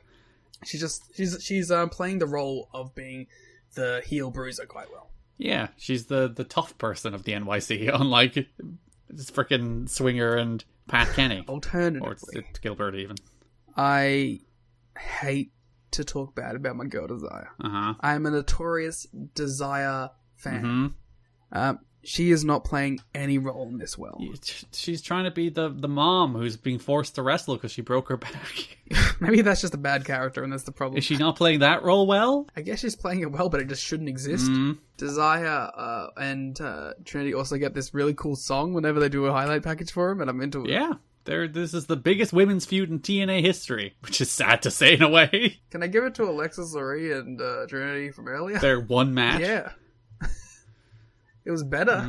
Then they start setting up a humiliation box match. But they don't care. They're proud of their heritage. You know? We could do a humiliation box match. What would I have to wear? I think you know what you'd have to wear. A kangaroo costume? No, Famous Irish? You'd have to dress like that Irish soap and then also not drive anywhere because you don't have any cars. Yeah, I'll only use horses. I would obviously have to dress like that Ashley dude. Whatever his name is. Ashley Hudson. The sex Australian champion? Yes, I'm the sex Australian champion, but yes. Then they have the match. I think the match is okay. Please tell me your deep thoughts on this Siaki and Pat Kenny against Gilberti and Swinger humiliation match. I would, but I don't have any. Oh, that's unfortunate. I do have some. I like the second one more. Why did you like the second one more? What was the difference? I like the fake out. I thought like I was like, God damn, wait, they're actually NYC are going to win? And then they reversed the decision and started the match again. And of course, Siaki and Kenny won. And now they're stuck in the outfits for an extra 30 days. I enjoyed all the segments where they were like, we don't want to be seen wearing them. And then Swinger's like, actually, this kind of rocks. I'm into My it. favorite part of this entire thing. So they lose the humiliation match, which means they have to wear silly outfits for 30 days. So Gilberti has to wear like an Irish leprechaun outfit, and Siaki has to wear like a hula skirt outfit. And Gilberti is always like super embarrassed. He doesn't want to be seen on camera. He's like, no, I don't want to be embarrassed on television. And then Swinger is always just standing in the foreground flexing his pecs. And I guess Gilberti just says it's really embarrassing to be Irish. Can't deny it. But yeah, the match was okay. What do you want from me? Yeah, so the last show of the month, David Young offers the suggestion that, listen, there's a way out of this. You should offer double or nothing. So they suggest that to Pat Kenny and Simon Diamond. He's the same person. Sonny Siaki. Simon Diamond and Pat Kenny teaming up, you know. Yeah, and that'd be impressive. They agree. They do the match. Double or nothing, ultimate humiliation match. As you mentioned, Young interferes, helps Gilberti score the win with a chain. Mike Posey then comes out, explains what happens. The match is restarted, and then Kenny rolls up Gilberti for the win. The NYC will have to wear their outfits for another 30 days. The inconsistency on the referees in TNA kind of kills me. It's just whatever they need at the time. There is no rule. The matches can restart whenever they need it, whenever they want to. We also skipped the Desire Trio. Oh no, I was leaving it as the main event. Please take it away for this story. the Desire NWA TNA pay-per-view number 100, the second anniversary pay-per-view in the first ever women's stretcher match, June 23rd, 2004. Trinity faced Desire in a stretcher match. Quarter star. I went, what did I give it? 2 and 2? 2. I gave it flat 2 because Trinity tried to do a balcony dive. Cool. I gave it a quarter star because Trinity tried to do a balcony dive. If that balcony dive didn't happen, I would have given it a dud. This match is awful. It is really, really, really boring and really, really, really bad. Imagine every Asylum walk and brawl if it somehow was even less exciting. Mm-hmm. Okay, imagine, right, you're watching Road Dogg Jeff Jarrett. Okay, I'm closing my eyes and visualizing now. Yeah, okay. Now imagine if they did like one punch every 2 minutes. Mm-hmm. And now you have my problem with the match. I think it's better. I think that match is better, yeah.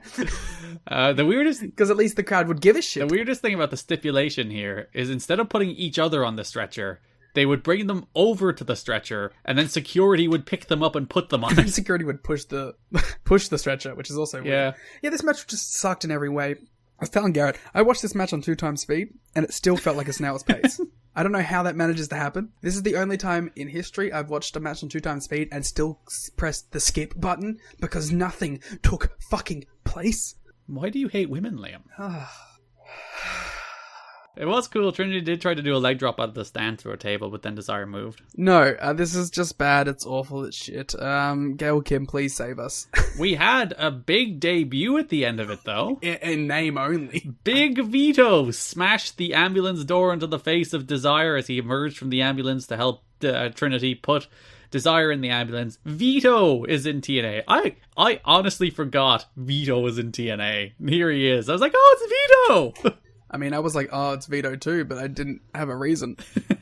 Alright, well, let's give us the big Vito background, Garrett. Former WCW star Vito. Yep. That's about it, really. He wore a dress. He did. I meant more like the backstage note. Yeah, Big Vito made an appearance on the anniversary show. He was hired as a special favourite of Vince Russo, who's been asking Jeff Jarrett to hire him for months. Vito was described as humbled and on his best behaviour while backstage. That's a major change from his backstage reputation. While in WCW and ECW, Vito was known for being very opinionated and often rubbing people the wrong way after he and Johnny the Bull won the tag titles. So yeah, I'm sure he'll fit in perfectly. Oh, there's so much drama backstage in this company right now. It's great. I mean, this is why we're here, right? No one's here to hear our review of Masquerita Sagrada versus Mini Pro. Like, we're here to talk about Kid Cash being mad, AJ Styles backing down, Scott D'Amore having to work 10 minutes, you know, like... Everyone bitching about, like, Goldilocks, and Desire apparently had an attitude too, but she was improving.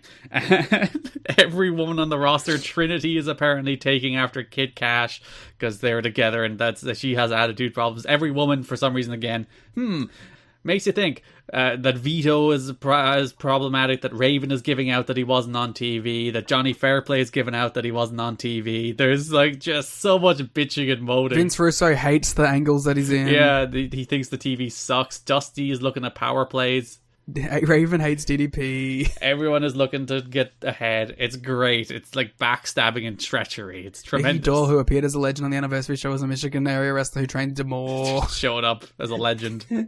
But yeah, that's more or less the NYC stuff for the month. They have to wear their embarrassing outfits for yet another 30 days.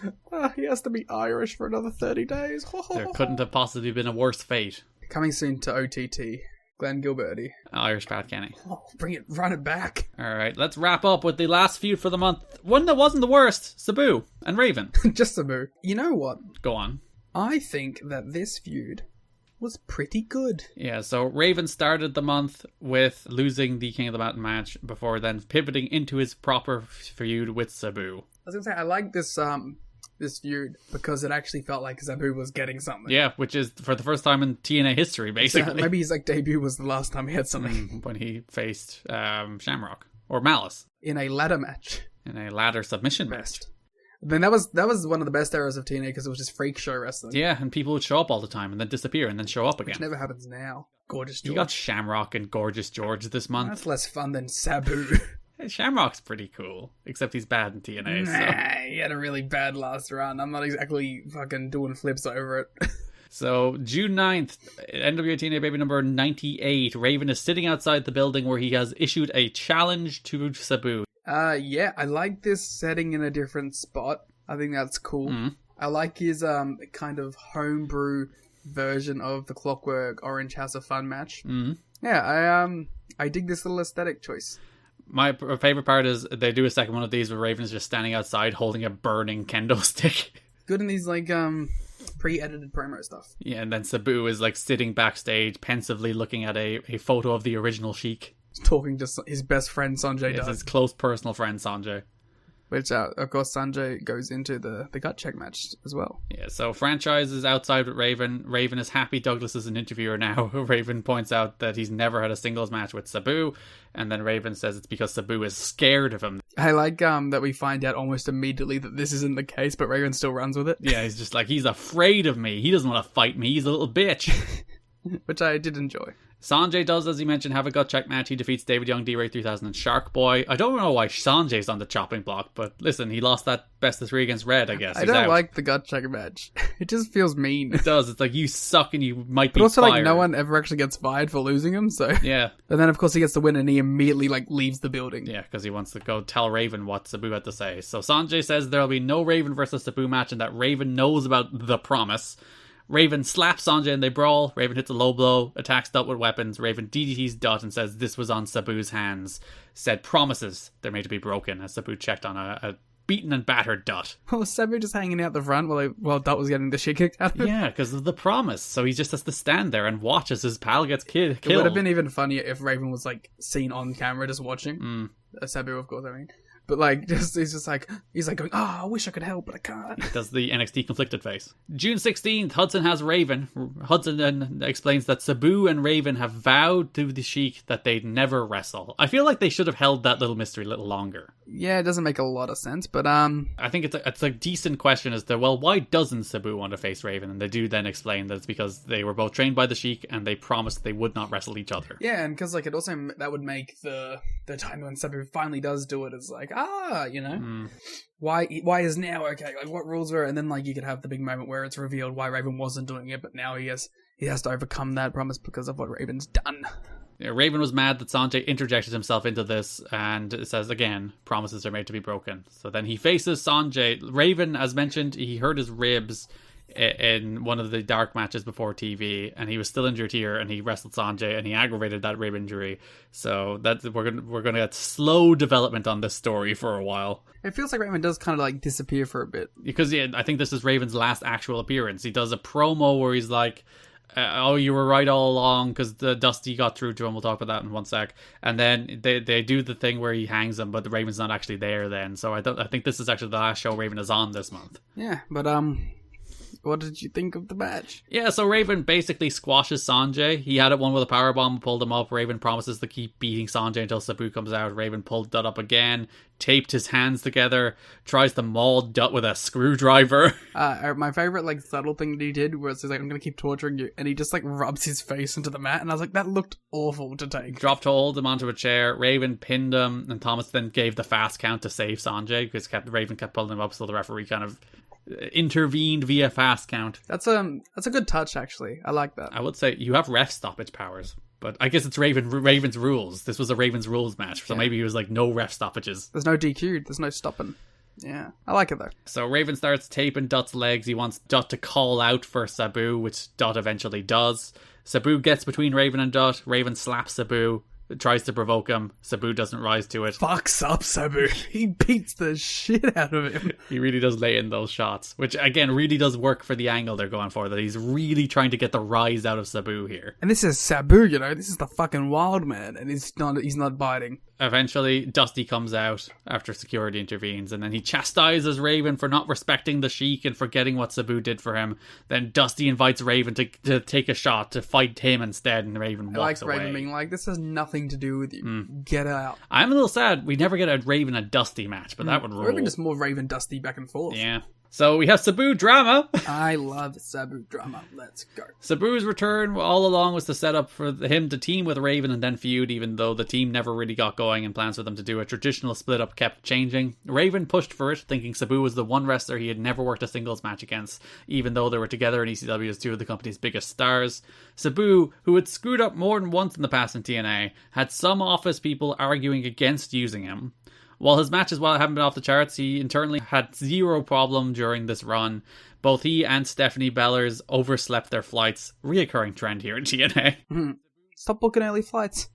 Sabu got in 4 hours late for television, as he also missed the second flight, and the company has been insistent, guys, don't miss their early morning flights. Jeff, please, we need you to make it. When he got there, he was a mess. Jerry Jarrett, who almost never yells at anybody, tore him up bad, and Sabu really respects Jarrett because he respects all the veterans.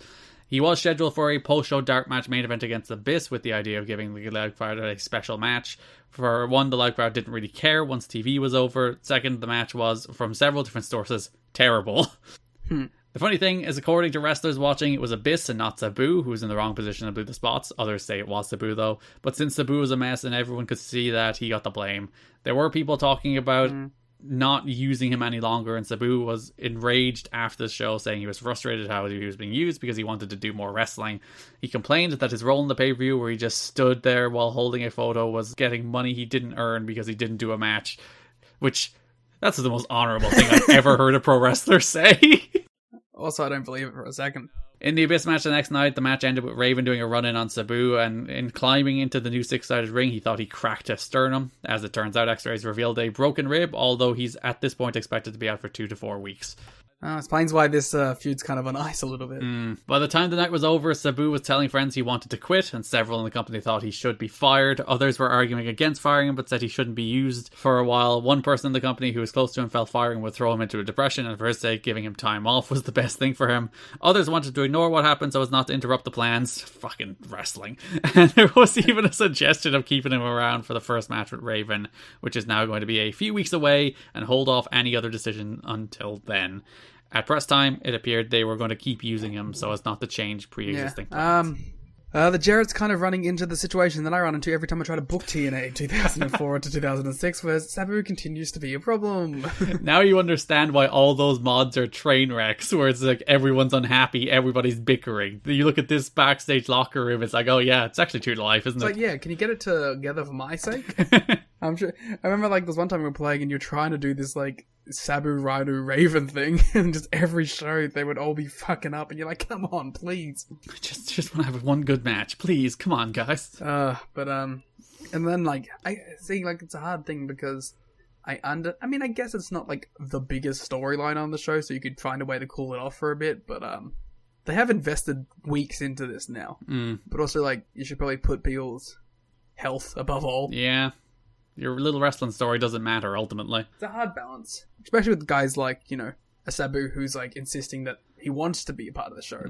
And, like, you have guys telling you that, like, if you did fire him, it wouldn't be beneficial to him anyway. So it's like, I mean, I don't envy the challenge of balancing people in that position, you know? It is ultimately a no-win situation. Which is, I guess, is the no fun part. Like, especially because now, you know, TNA is being presented as a major pro wrestling company.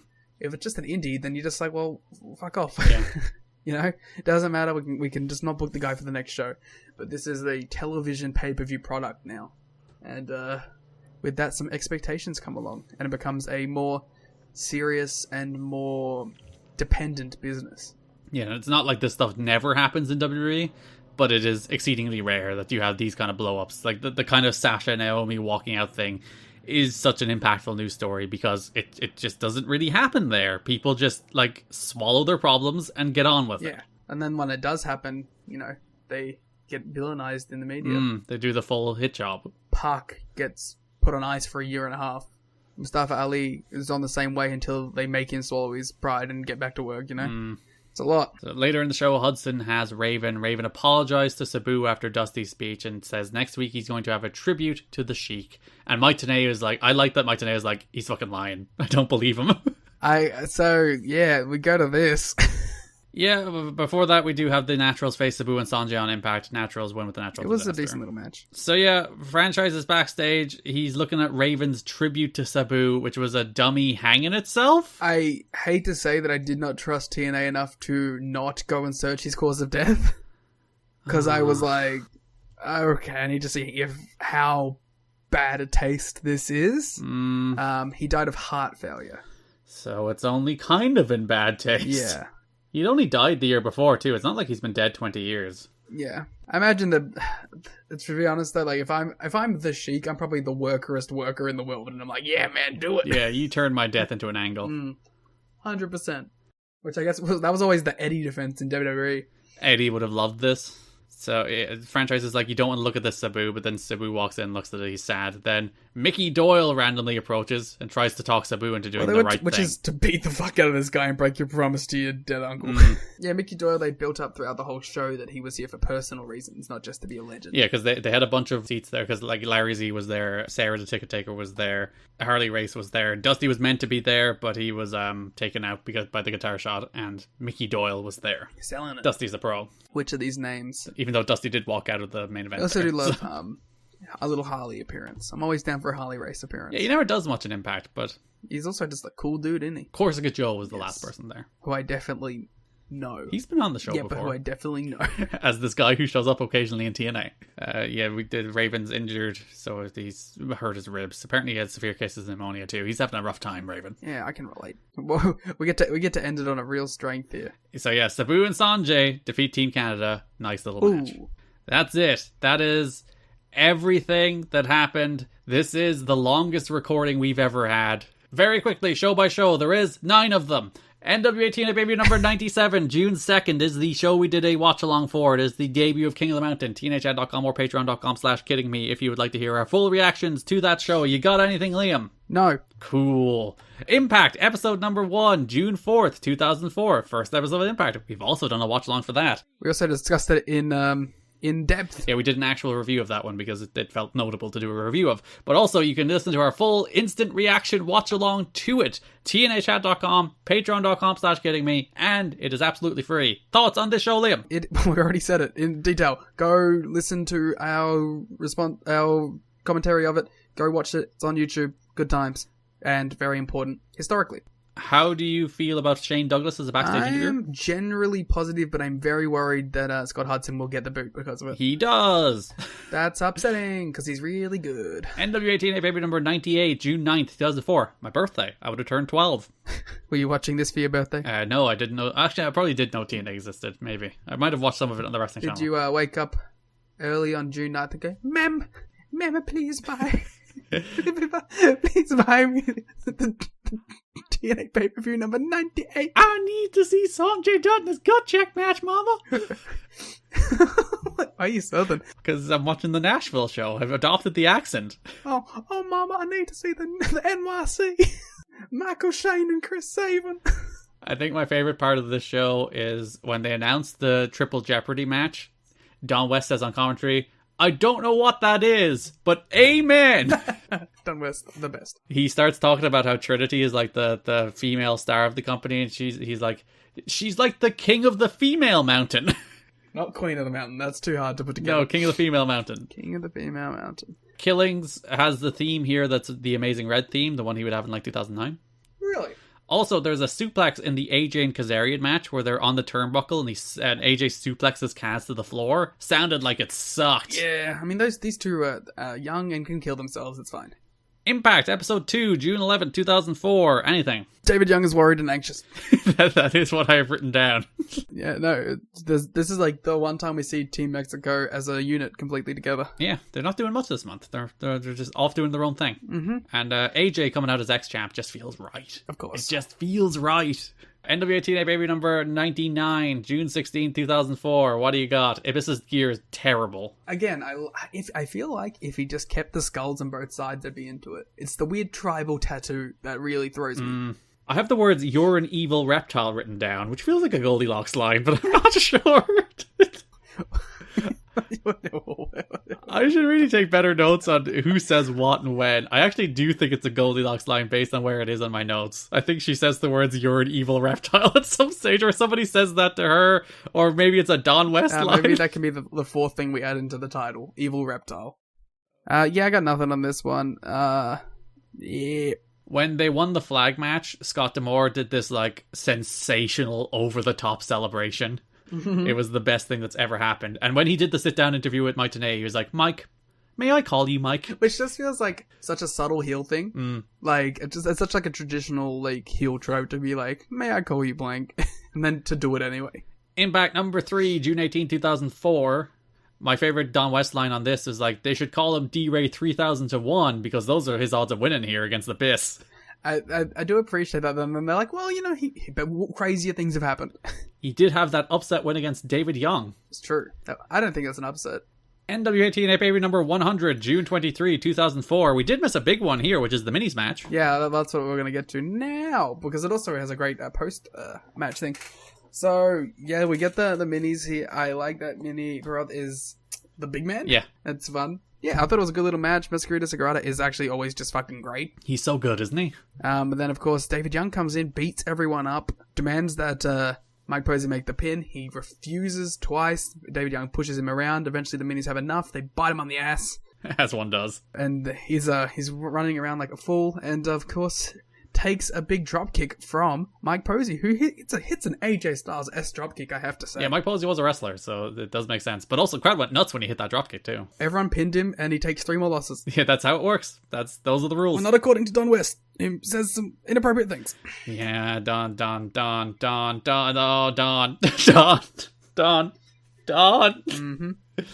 I did like the unity that the mini showed after the beatdown.